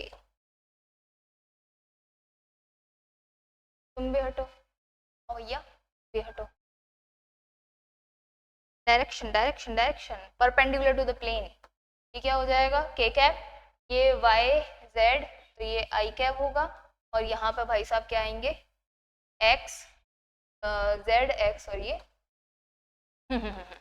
अब आओ देखो आई कैप वाला ब्रैकेट बनाना है, तो आई कैप वाले ब्रैकेट के अंदर क्या होगा, इसको छुपाओ, यहां से मल्टीप्लाई करो, del upon del y, del upon del Y, और ये क्या हो जाएगा ए जेड, भाई साहब यहाँ कूद जाएंगे, देखो A z del upon del y, फिर इन दोनों का क्रॉस प्रोडक्ट होता है, माइनस का साइन बीच में आता है, del A y by del z, ठीक है। सिमिलरली जे वाला बनाएंगे तो इन दोनों का क्रॉस प्रोडक्ट होगा, और जे के अंदर माइनस बाहर आता है, तो यहाँ पे माइनस ऑलरेडी अंदर डला हुआ है, फिर उस तरीके से ही के का निकालोगे तो इनका आपस में क्रॉस प्रोडक्ट करोगे तो के वाला ब्रैकेट आ जाएगा तुम्हारे पास। तो भैया जो हमने तुम्हारे को करके दिखाया था स्टार्टिंग में, जो डेफिनेशन हमने लिखवाई थी, ओ ये गायब हो गई क्या, तो स्टार्टिंग के अंदर जो हमने तुम्हारे को डेफिनेशन लिखाई थी कि मैथमेटिकली इसको तुम किस तरीके से लिख सकते हो, वो मैंने अब तुम्हारे को प्रूव भी करके दिखा दिया है। तो हिंदी वालों आ जाओ, तुम्हारी भी लिखने की बारी आ गई है, बहुत देर से बैठे हो, आ जाओ।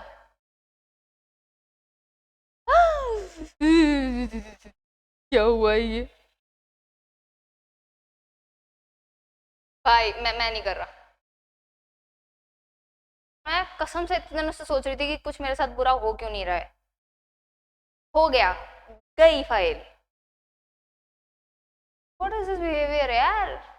चलो कोई बात नहीं, इंग्लिश वालों तुम पीछे करके देखना, हिंदी वालों तुम लिखो, तुम्हारे को तो लिखवाना ही है ना, आओ लिखो लिखो लिखो, इसमें पहले लिखो भौतिक अर्थ, ये तो बहुत ही बुरा हुआ है यार सीरियसली, भौतिक अर्थ में लिखो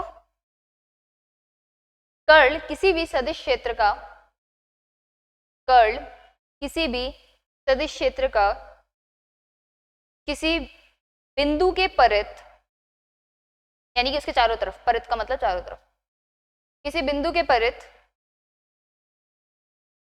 उत्पन्न होने वाले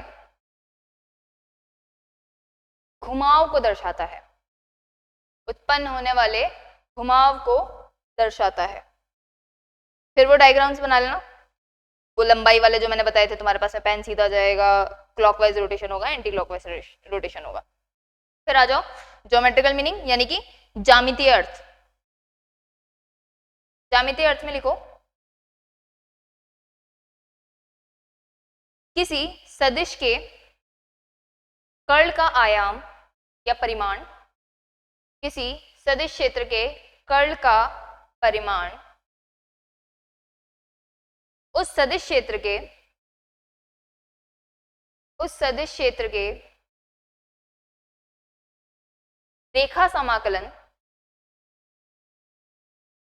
उस सदिश क्षेत्र के रेखा समाकलन तथा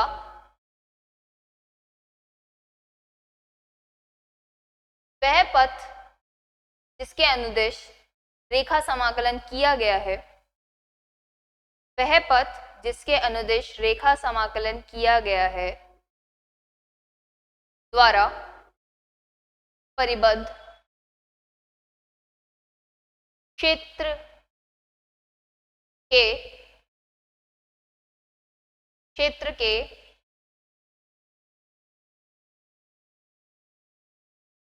अनुपात के तुल्य होता है, अनुपात के तुल्य होता है,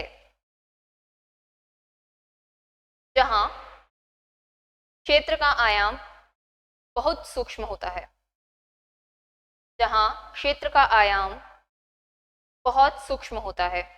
फिर कर्ल तुम्हारे पास में limit d A tends to 0, वो डेफिनेशन लिख लेना, जहां ए डॉट डी एल क्या है, सदिश क्षेत्र ए का रेखा समाकलन है। इस टाइम में मजा आते होंगे ना इंग्लिश वालों तुमको, तुम्हारे को तो साथ साथ में मिल जाता है। ये बेचारे हिंदी वालों के साथ ही होता है। अरे यार अपन हिंदी वाले ना भाई, अपने साथ ऐसा ही होता है। नेक्स्ट लाइन में लिखो, इसकी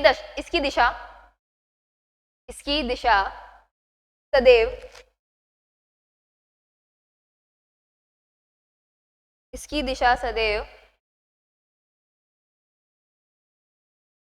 बंद पथ द्वारा, या बोल लो पथ द्वारा परिबद्ध क्षेत्र के लंबवत होती है, यानी कि जो एरिया वो एनक्लोज करेगा उसके परपेंडिकुलर रहेगी।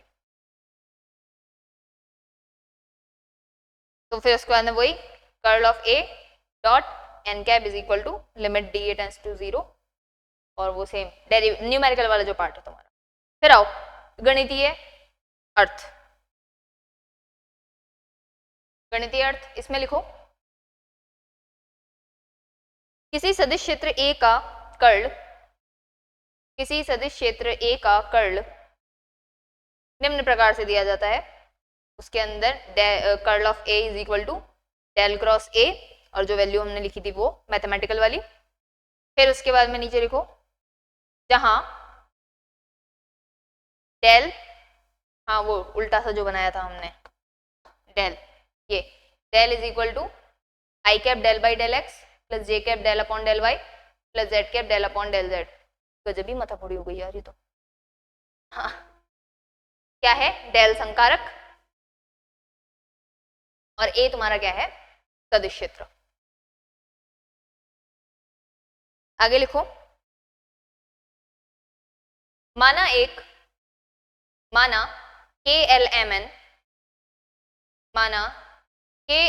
एन एक आयताकार फ्रेम या एक बंद पथ है, आयताकार बंद पथ है। माना के एल एम एन एक आयताकार बंद पथ है जिसका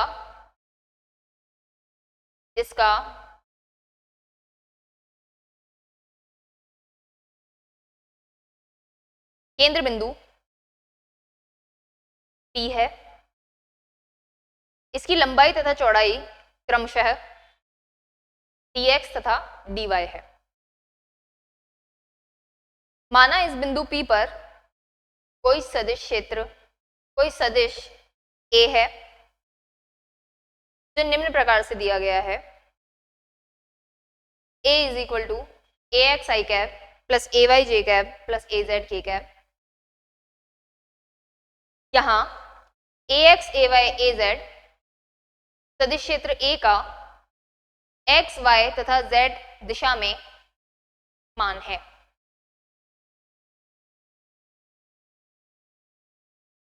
सदिश क्षेत्र A का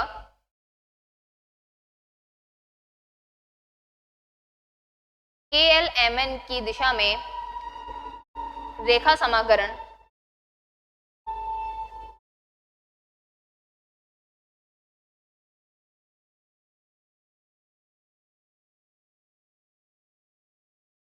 रेखा समाकलन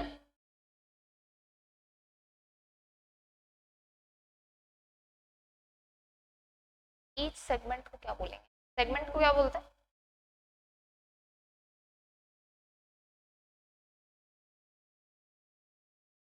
इस पथ के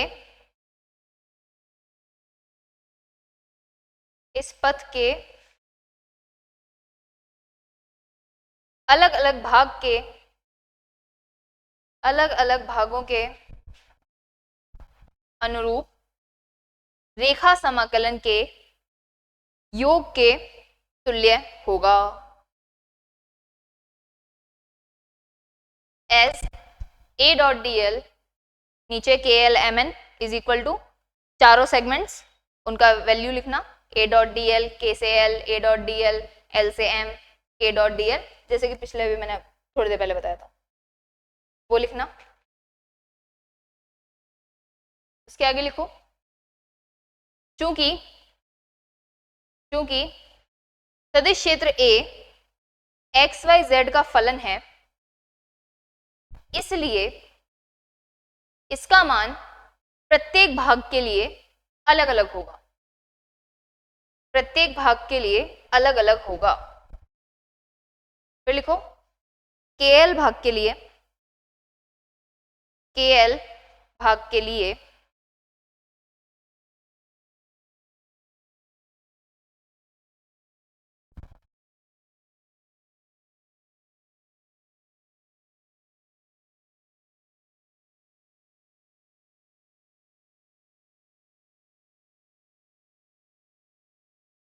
सदिश A का घटक, मेरे को कौन सा याद रहता है, वापस बना देते हैं, KLM, हाँ, KL भाग के लिए AX ये AY, दिस इज KL भाग के लिए घटक क्या होगा AX, किंतु यह भाग केंद्र बिंदु से dy/2 दूरी नीचे स्थित है, इसलिए इसमें y के सापेक्ष परिवर्तन क्या हो जाएगा, del AX upon del Y minus dy/2 plus AX। dy/2 दूरी नीचे स्थित है, इसलिए इसमें y के सापेक्ष चेंज कितना आएगा, a dx अपॉन dy। तो KL पथ के अनुरूप, KL पथ के अनुरूप घटक AX का मान क्या हो जाएगा, ये निकलेगा। इसी प्रकार MN के लिए क्या आ जाएगा, प्लस dy/2 आ जाएगा। फिर KL की दिशा में रेखा समाकलन, KL की दिशा में रेखा समाकलन A डॉट dl और क्या आ जाएगा तुम्हारा AX plus del AX upon del Y dy/2, और ये क्या है, इस डायरेक्शन के अंदर हम जा रहे हैं तो ये हमारा i कैप ही रहेगा, तो यहाँ पे ये dx आ जाएगा, i cap dot i cap रह जाएगा। इसी तरीके से a डॉट dl, ये तो KL के लिए था, mn के लिए लिख देना AX plus del AX upon del Y dy/2 और क्या आ जाएगा माइनस dx आ जाएगा, जो हमने जनरल लिखा था। तो ये तुम्हारे पास में a डॉट dl की वैल्यू हो जाएगी। इसको इक्वेशन 2 नाम दे देना, इसको 3 नाम दे देना। इसी प्रकार पथ LM तथा NK के लिए, उसके लिए भी ऐसी वैल्यू आएगी, लेकिन जब हम इसकी बात करेंगे LM के लिए तो उसमें घटक कौन सा होगा AY, और उसमें किसके रिस्पेक्ट में चेंज होगा वो, क्योंकि केंद्र बिंदु से dx/2 दूरी पर स्थित है तो उसके अंदर AY में x के रिस्पेक्ट में चेंज आएगा। डेरिवेशन सेम वैसी चलेगी, डेरिवेशन में कोई अंतर नहीं आएगा। आगे तो पूरी डेरिवेशन वाला ही पार्ट है, उसको पुट कर देना। इसी तरीके से चारों इक्वेशन फिर वही हो जाएगा, समीकरण 2, 3, 4, 5 को एक में रखने पर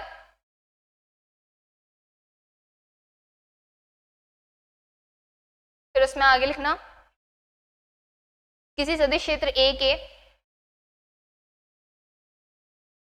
कर्ल की परिभाषा से हम जानते हैं कि कर्ल ऑफ A क्या होता है, लिमिट dA टेंड्स टू 0। पूरा डेरिवेशन वाला पार्ट सेम वही आएगा। इसी प्रकार इस बंद पथ को जैसे XY में रखा था, YZ में रखने पर, ZX में रखने पर पूरा डेरिवेशन वाला पार्ट वही है। इसमें आई गेस आगे कुछ हिंदी में तुम्हें लिखवाने का नहीं था। और आखिर में जाके तुम्हारे पास में कर्ल की वैल्यू कुछ इस तरीके की आई थी, curl of A is equal to I cap J cap K cap del by del x del upon del y del upon del z, ये हो गया AX AY and this is AZ। ये तुम्हारे पास में क्या निकल के आ गया है, कर्ल निकल के आ गया है। तो ये हो गया है तुम्हारा कर्ल। यहाँ तक की बात खत्म। तो इसका मतलब क्या है बेटा, आगे लिखो, it shows that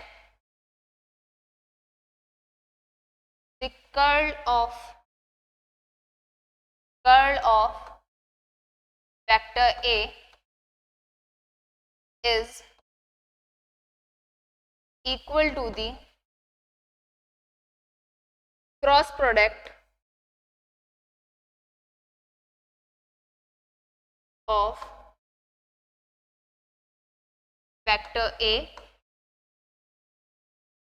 cross product of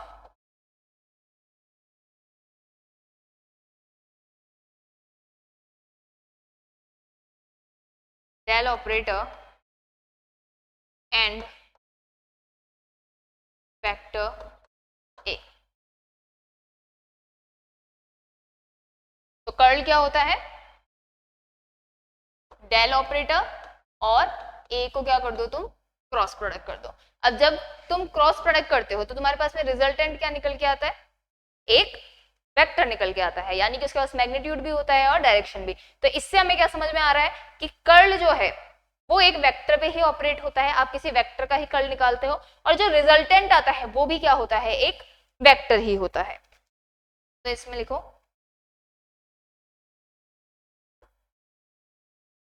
hence it operates on a vector and its resultant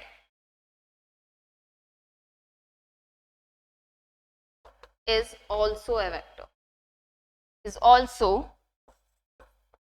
a vector। Hindi में लिखो, साथ में ही लिख लो। तो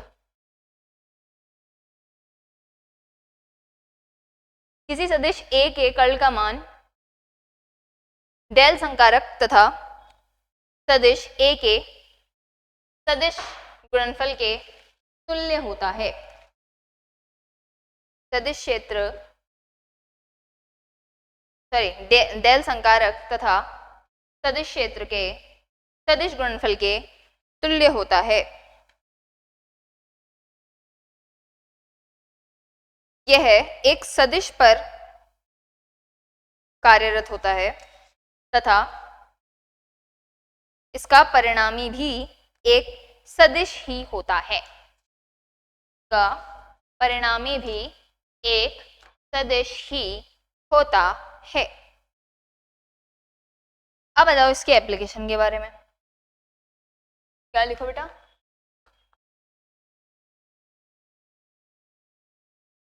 मैं जब आई थी ना तब भी इसके साथ में ऐसा कुछ हो रहा था, मतलब जब मैं आई थी ना तब ये ऐसे थोड़ा सा बंद सा था, मतलब यहाँ ब्लू लाइट ऑन थी इसकी बट स्क्रीन नहीं आ रही थी। तो मैंने वापस दबा के देखा तो भैया ये ऐसे झपकी लिया इसने कुछ, तो मैंने ऐसे सोचा कि क्लास के बीच में ऐसा कुछ ना हो तो इसको रीस्टार्ट ही मार लेते हैं अपन, कि भैया पता नहीं बीच में कुछ हो जाए। लेकिन ये इतना बदतमीज है कि इसको होना था तो होना ही था, मेरे रीस्टार्ट से कोई फर्क नहीं पड़ा है इसे। एप्लीकेशन में लिखो, if del cross f is not equal to 0 then it is called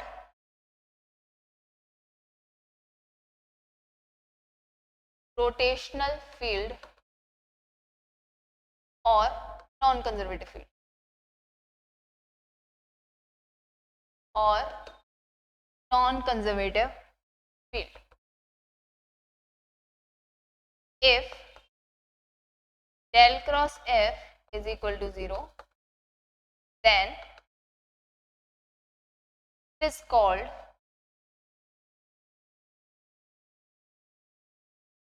irrotational field or conservative field or conservative field। थोड़ा सा और लिख लो इसमें,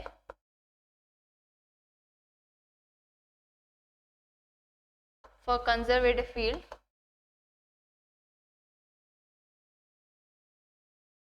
work done doesn't depends on path. क्या होता है, पाथ पे डिपेंड नहीं करता है. It depends on initial and final position only. Hindi में लिखो, यदि del cross f not equal to 0 तो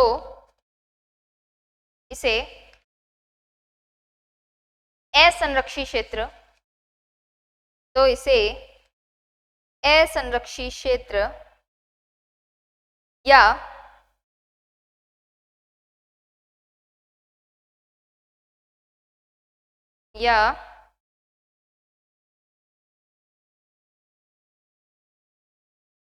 घूर्णी क्षेत्र कहा जाता है.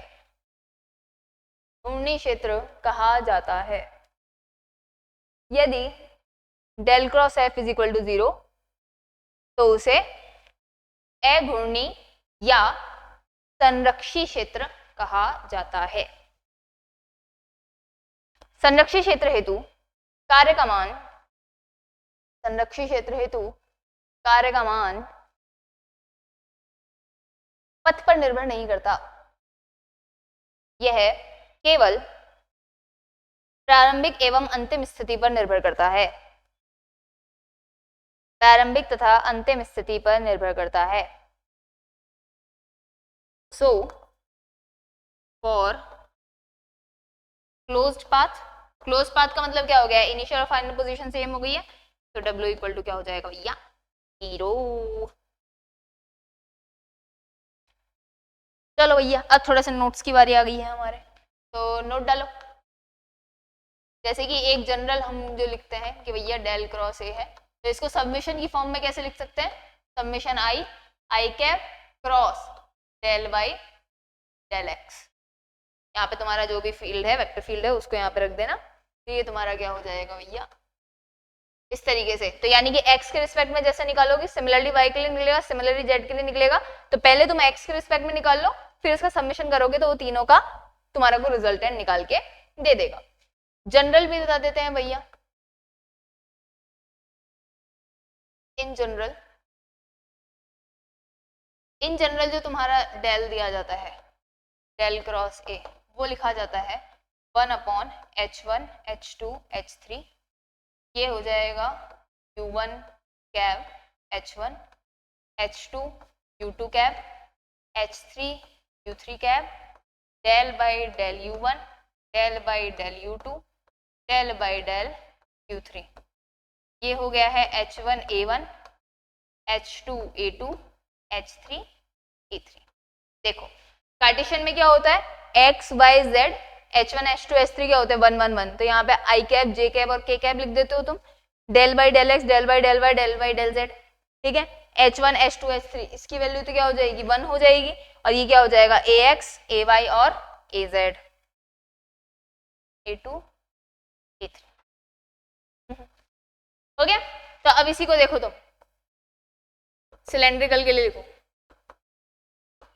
सिलेंड्रिकल के लिए कैसे लिखोगे, डेल क्रॉस ए, अब तो याद ही हो गया 1 रो लिखूं क्या अभी भी, H1 is equal to 1, H2 is equal to rho, H3 is equal to 1, U1 is equal to rho, U2 is equal to 5, U3 is equal to Z. ये क्या हो जाएगा भैया, ये तुम्हारे पास में पहला rho cap, phi cap, Z cap, del by del rho, del by del phi, del by del Z. यहाँ पे क्या आ जाएगा तुम्हारा A1 A2 and this is A3. यहाँ पे साथ में रो मल्टीप्लाई हो जाएगा. अब इसका तुम क्या कर लोगे, क्रॉस प्रोडक्ट जनरल करोगे कि अगर रो कैप के रिस्पेक्ट में करना है तो इनका क्रॉस प्रोडक्ट, इसका करना है तो इसका और इसका क्रॉस प्रोडक्ट, इसका करना है तो इसका और इसका क्रॉस प्रोडक्ट, और साथ में कौन होगा 1 बाई रो मल्टीप्लाई होगा. नेक्स्ट आओ स्फेरिकल. स्फेरिकल के लिए क्या हो जाएगा, H1 is equal to 1, H2 is equal to R, H3 is equal to R sine of theta, U1 is equal to R Q2 is equal to theta, Q3 is equal to phi. देखो भैया 1/r square sine theta, H1 H2 H3 तीनों का multiply था, r cap theta cap, this is phi cap, 1r, this is r sine of theta, del upon del r, del by del theta, del upon del phi. ये a1, ये r a2, this is r sine theta a3। ये तुम्हारा हो गया है इसमें spherical coordinate system के अंदर। तो भैया ये तुम्हारी थोड़ी बहुत कर्ल की थोड़ी छोटी छोटी बातें थी जो हमने अभी करी है। इसके अलावा और क्या बताएं भैया तुम्हें कर्ल के बारे में बताओ। कुछ क्वेश्चन हो जाए तो फिर मजा सा आ जाए। चलो फिर एक प्रॉपर्टी इसी बात पे तुम लिख भी लो, जैसे कि मैंने डाइवर्जेंस के लिए लिखवाई थी ना कि डॉट प्रोडक्ट कैसे काम करता है। तो डेल क्रॉस एफ ऑफ ए आ जाए कि मान लो कोई फंक्शन है और उसके साथ में क्या है, कोई एक वेक्टर लिखा हुआ है। तो इसके लिए तुम क्या करोगे कि फंक्शन को एज इट इज बाहर निकाल दो और डेल क्रॉस ए यानी कि ए का क्या कर दो, कर्ल निकाल दो, प्लस ये क्या है स्केलर फंक्शन है तो उसके ऊपर डेल ऑपरेट करेगा कैसे, ग्रेडियंट के तौर पे करेगा। तो ग्रेडियंट ऑफ एफ कर देना और फिर क्रॉस कर देना ए के साथ। तो ये एक प्रॉपर्टी है, कहीं पे काम आए तो लगा देना। चलो भाई अब क्या कर लेते हैं, थोड़े से क्वेश्चन कर लेते हैं ताकि तुम्हारे को समझ में आ जाए कि भैया कैसे इसको काम में लेना है। देखो फाइंड द फॉलोइंग। पहला दे रखा है तुम्हारे को डेल क्रॉस r की पावर n वेक्टर r। ये तुम्हारा पहला क्वेश्चन है। सेकंड तुम्हारे को दे रखा है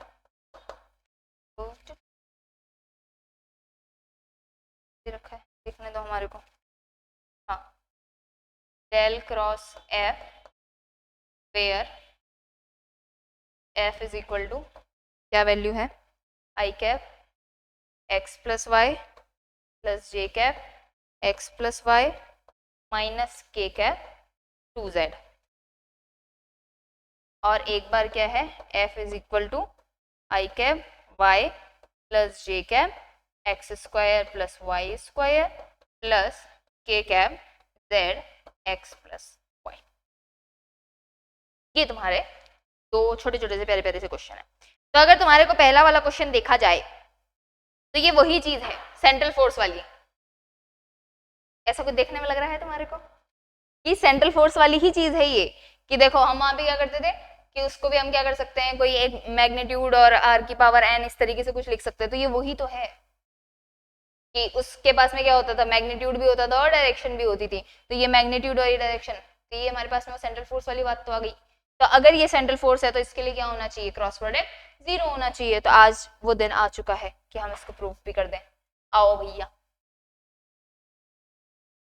प्रूफ क्या करना है, डेल क्रॉस r की पावर n वेक्टर r। तो ये क्या है, स्केलर है, ये तुम्हारे पास में वेक्टर है। अभी अभी मैंने एक प्रॉपर्टी लिखवाई थी कि तुम्हारे पास में अगर ऐसी कोई चीज आ जाए तो एक बार तो फंक्शन को तुम क्या करना, चुपचाप बाहर निकाल देना और क्या कर देना, वेक्टर्स का आपस में क्रॉस प्रोडक्ट कर देना, फिर प्लस करना,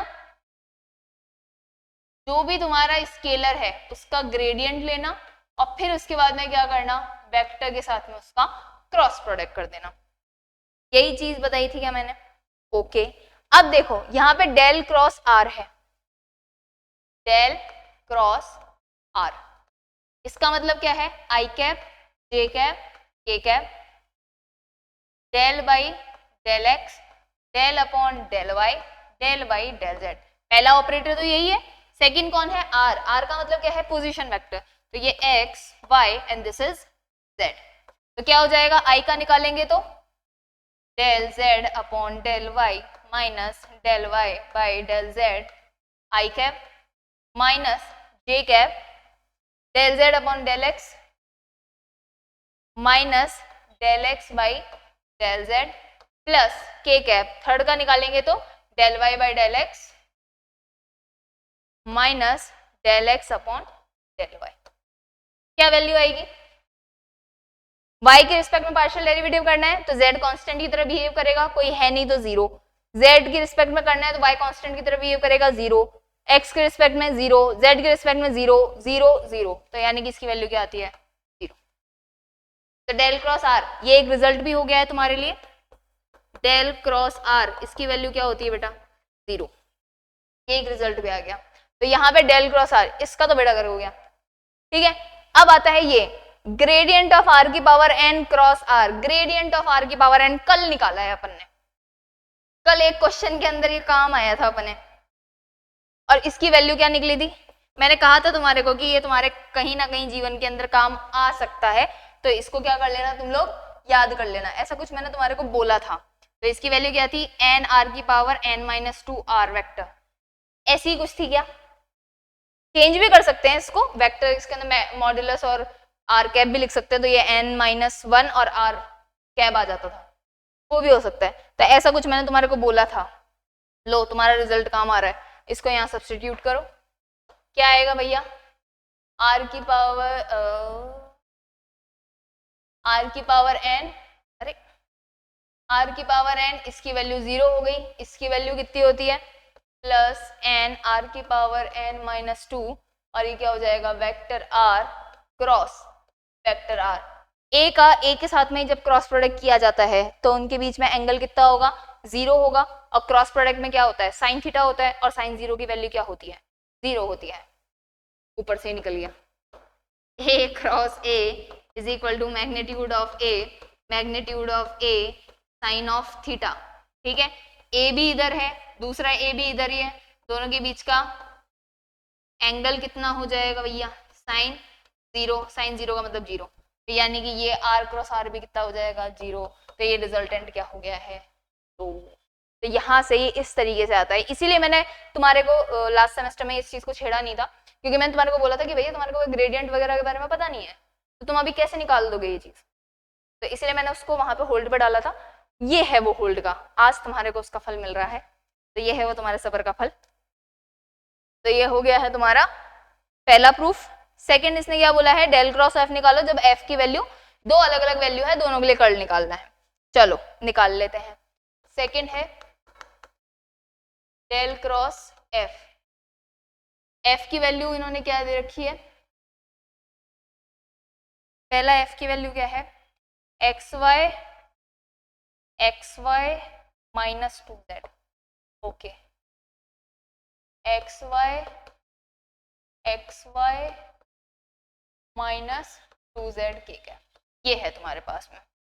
तुम्हारा डेल क्रॉस एफ कैसे होता है आई cap j cap k cap, del by del x del by del y and this is del by del z. अब यहाँ पे तुम्हें कंपोनेंट रखने होते हैं, तो ये ax की जगह कौन है भैया x प्लस वाई, ay की जगह कौन है x प्लस वाई, और इसकी जगह क्या है माइनस 2z, यही वैल्यू है क्या। अब बस क्या करना है क्रॉस प्रोडक्ट कर दो, आई कैप का करेंगे तो इसका इसके रिस्पेक्ट में del upon del Y minus 2z minus इसका इससे del upon del z x plus y minus j cap, ये क्या हो जाएगा del upon del x minus 2z minus del upon del z x plus y plus के cap, इसका करेंगे तो del upon del x x plus y minus del upon del y x plus y, ऐसा कुछ आएगा। हमारे लिए जगह थोड़ी सी बच नहीं रही है, क्योंकि हमारी आदत ही ऐसी है कि हम इतना खोल खोल के लिखते हैं, तो कहाँ से तुम्हारे पास जगह बचेगी भैया।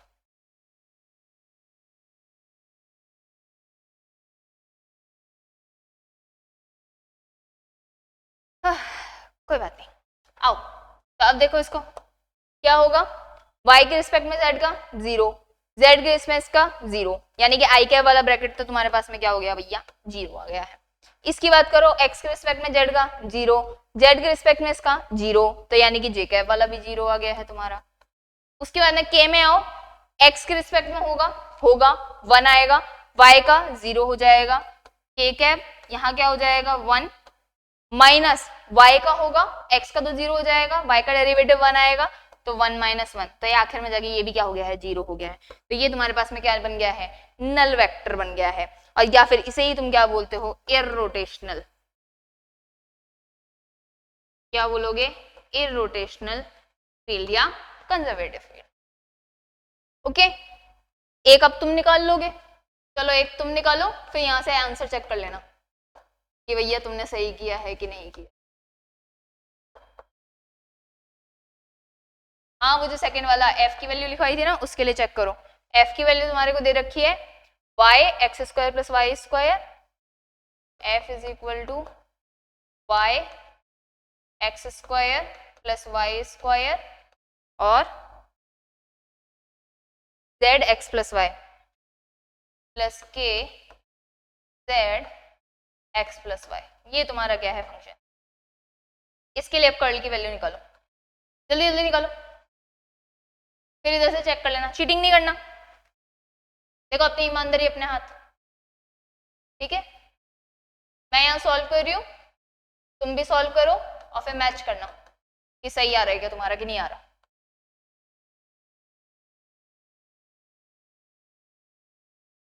हाँ बिल्कुल नहीं बोल रही मैं।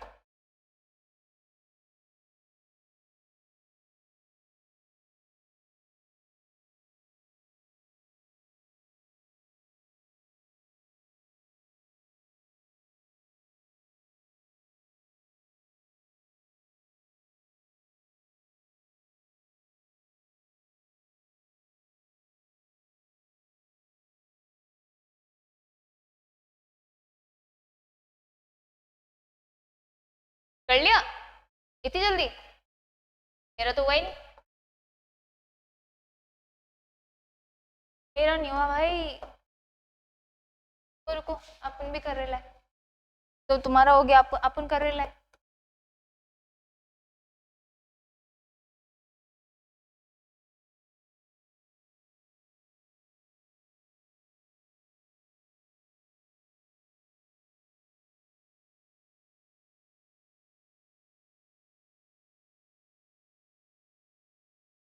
अपन कर रहे, हो गया क्या तुम लोगों का, बताओ यार। तुम्हारे कितनी फील देती हो ना तुम्हारे को तुम्हारी क्लास के अंदर, मतलब तुम यहाँ हो भी नहीं फिर भी।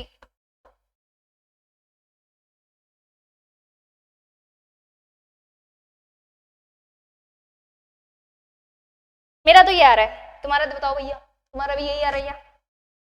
अगर तुम्हारा भी यही आ रहा है तो हम दोनों सेम पेज पे हैं भैया, सही है। अब जिनका नहीं हुआ था वो देख लो, हाँ जो कर रहे हैं वो करते रहो, जिनका नहीं हुआ वो देख लो, जिन्होंने कर लिया और सही आ गया बहुत बढ़िया, शाबाश, मेरी तरफ से पीठ थपथपा लेना तुम अपनी।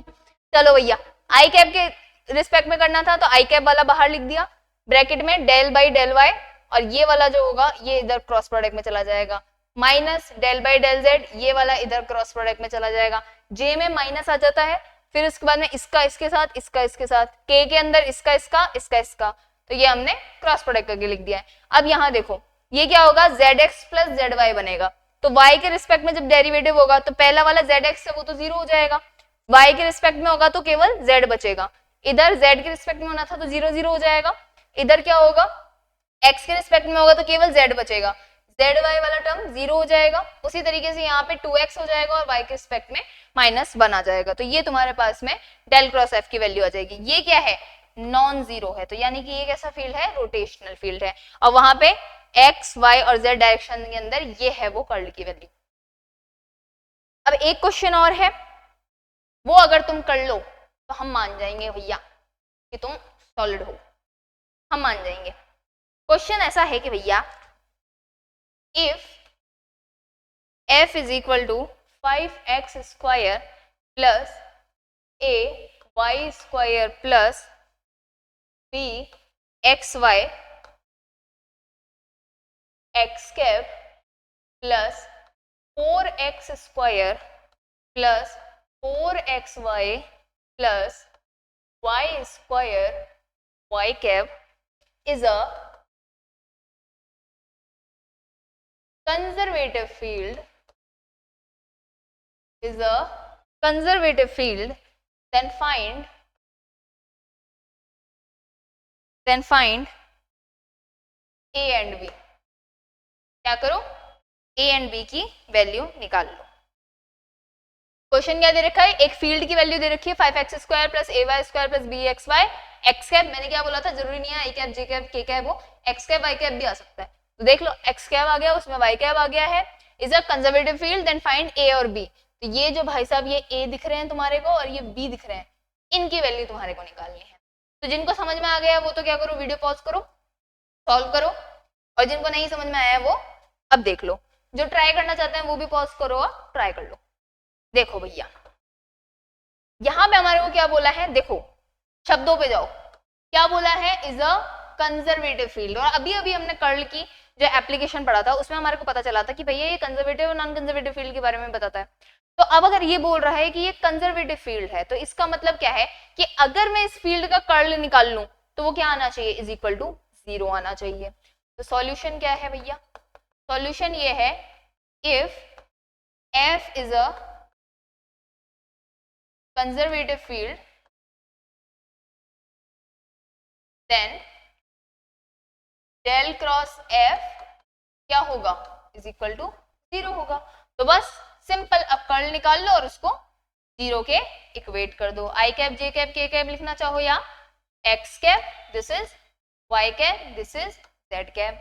Del by del x, del upon del y, del by del z. आपके कार्टेशियन कोऑर्डिनेट सिस्टम के अंदर ही ये चीज है, वो तो मैं एक्स्ट्रा में लिखवा देती हूँ। Plus b x y, y वाला कंपोनेंट क्या है 4x square plus 4xy plus y square. Z का कोई कंपोनेंट है नहीं है, तो यानी कि ये क्या होना चाहिए, इज इक्वल टू 0 आना चाहिए। अब क्या है, अब तो सिंपल हमारे को क्या करना है, क्रॉस प्रोडक्ट करना है। एक्स कैप वाले का करेंगे तो 0 हो जाएगा, यहाँ पे 0 आएगा तो ये तो 0 हो गया है।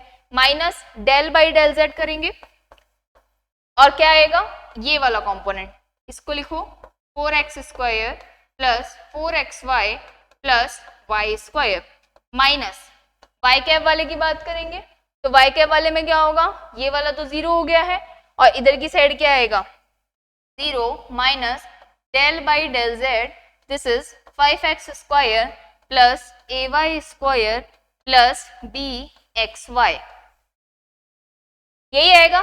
तीसरा ब्रैकेट किसका बनेगा, z कैप का बनेगा, इसका बनेगा, तो अब इसका और इसका दोनों का क्रॉस मल्टीप्लाई कर दो, डेल अपॉन डेल एक्स, ये आ जाएगा 4x square plus 4xy plus y square minus del upon del y 5x square plus ay square plus bxy।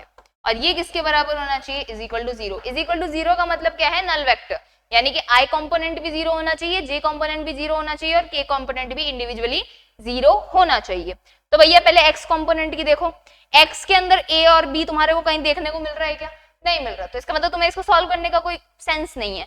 y component के अंदर तुम्हें a और b दिख रहा है, इस वाले के अंदर तुम्हारे को a और b दिख रहा है, तो हम क्या करते हैं, हम एक को सॉल्व कर लेते हैं, हम इस y वाले कंपोनेंट को सॉल्व करते हैं।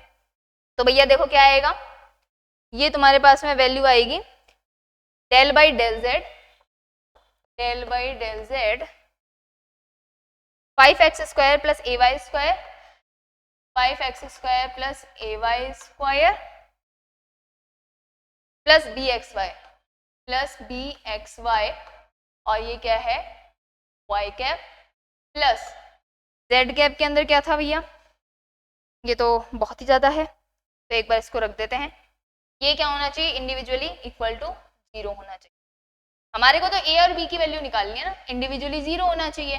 तो देखो z के रिस्पेक्ट में डेरिवेट करोगे, इसका तो 0 हो जाएगा, इस भाई साहब का भी 0 हो जाएगा और भैया इसका भी 0 हो जाएगा। तो ये वाला तो ब्रैकेट हमारे काम का ही नहीं निकला, ये वाला ब्रैकेट भी हमारे काम का नहीं निकला। तो अब हम क्या करेंगे, इस थर्ड वाले को फोकस करते हैं, इसी को सॉल्व करते हैं। देखो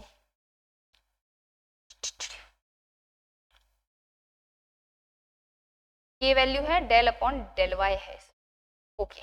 देखो अब हम थोड़ी सी कारस्तानी कर देते हैं तुम्हारे लिए, थर्ड वाले ब्रैकेट को सॉल्व करने जा रहे हैं हम, डेल अपॉन डेल वाई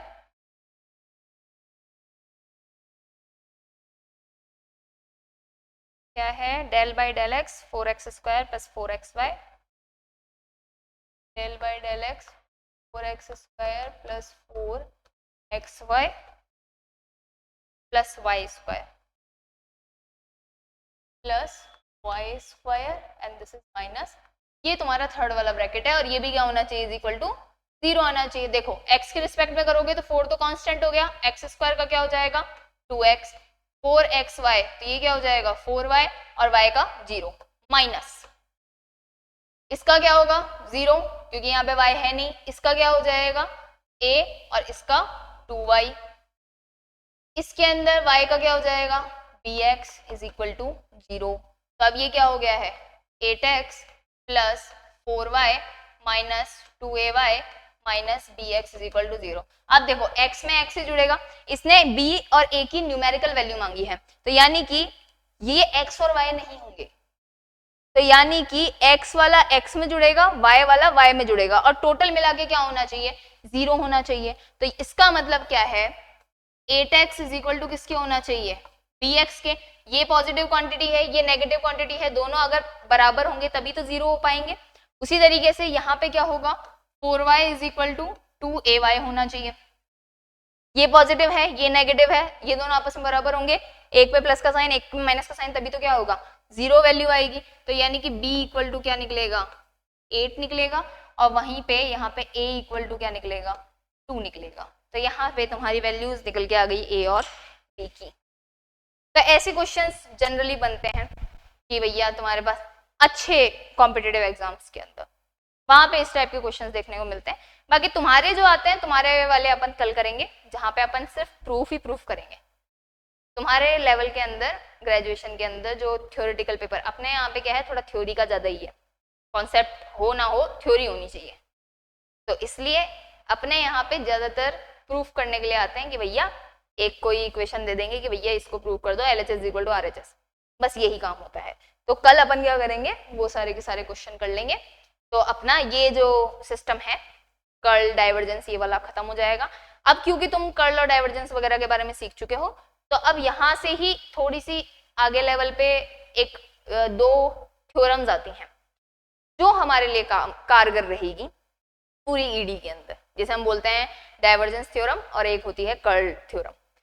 तो ये दो थ्योरम्स हैं, इनको अपन उससे नेक्स्ट क्लास के अंदर पढ़ेंगे और फिर अपन ईडी चालू कर देंगे। ओके, तो आज तो जाके तुम कर्ल पढ़ना, लाप्लासियन पढ़ना और फिर अपन कल मिलते हैं।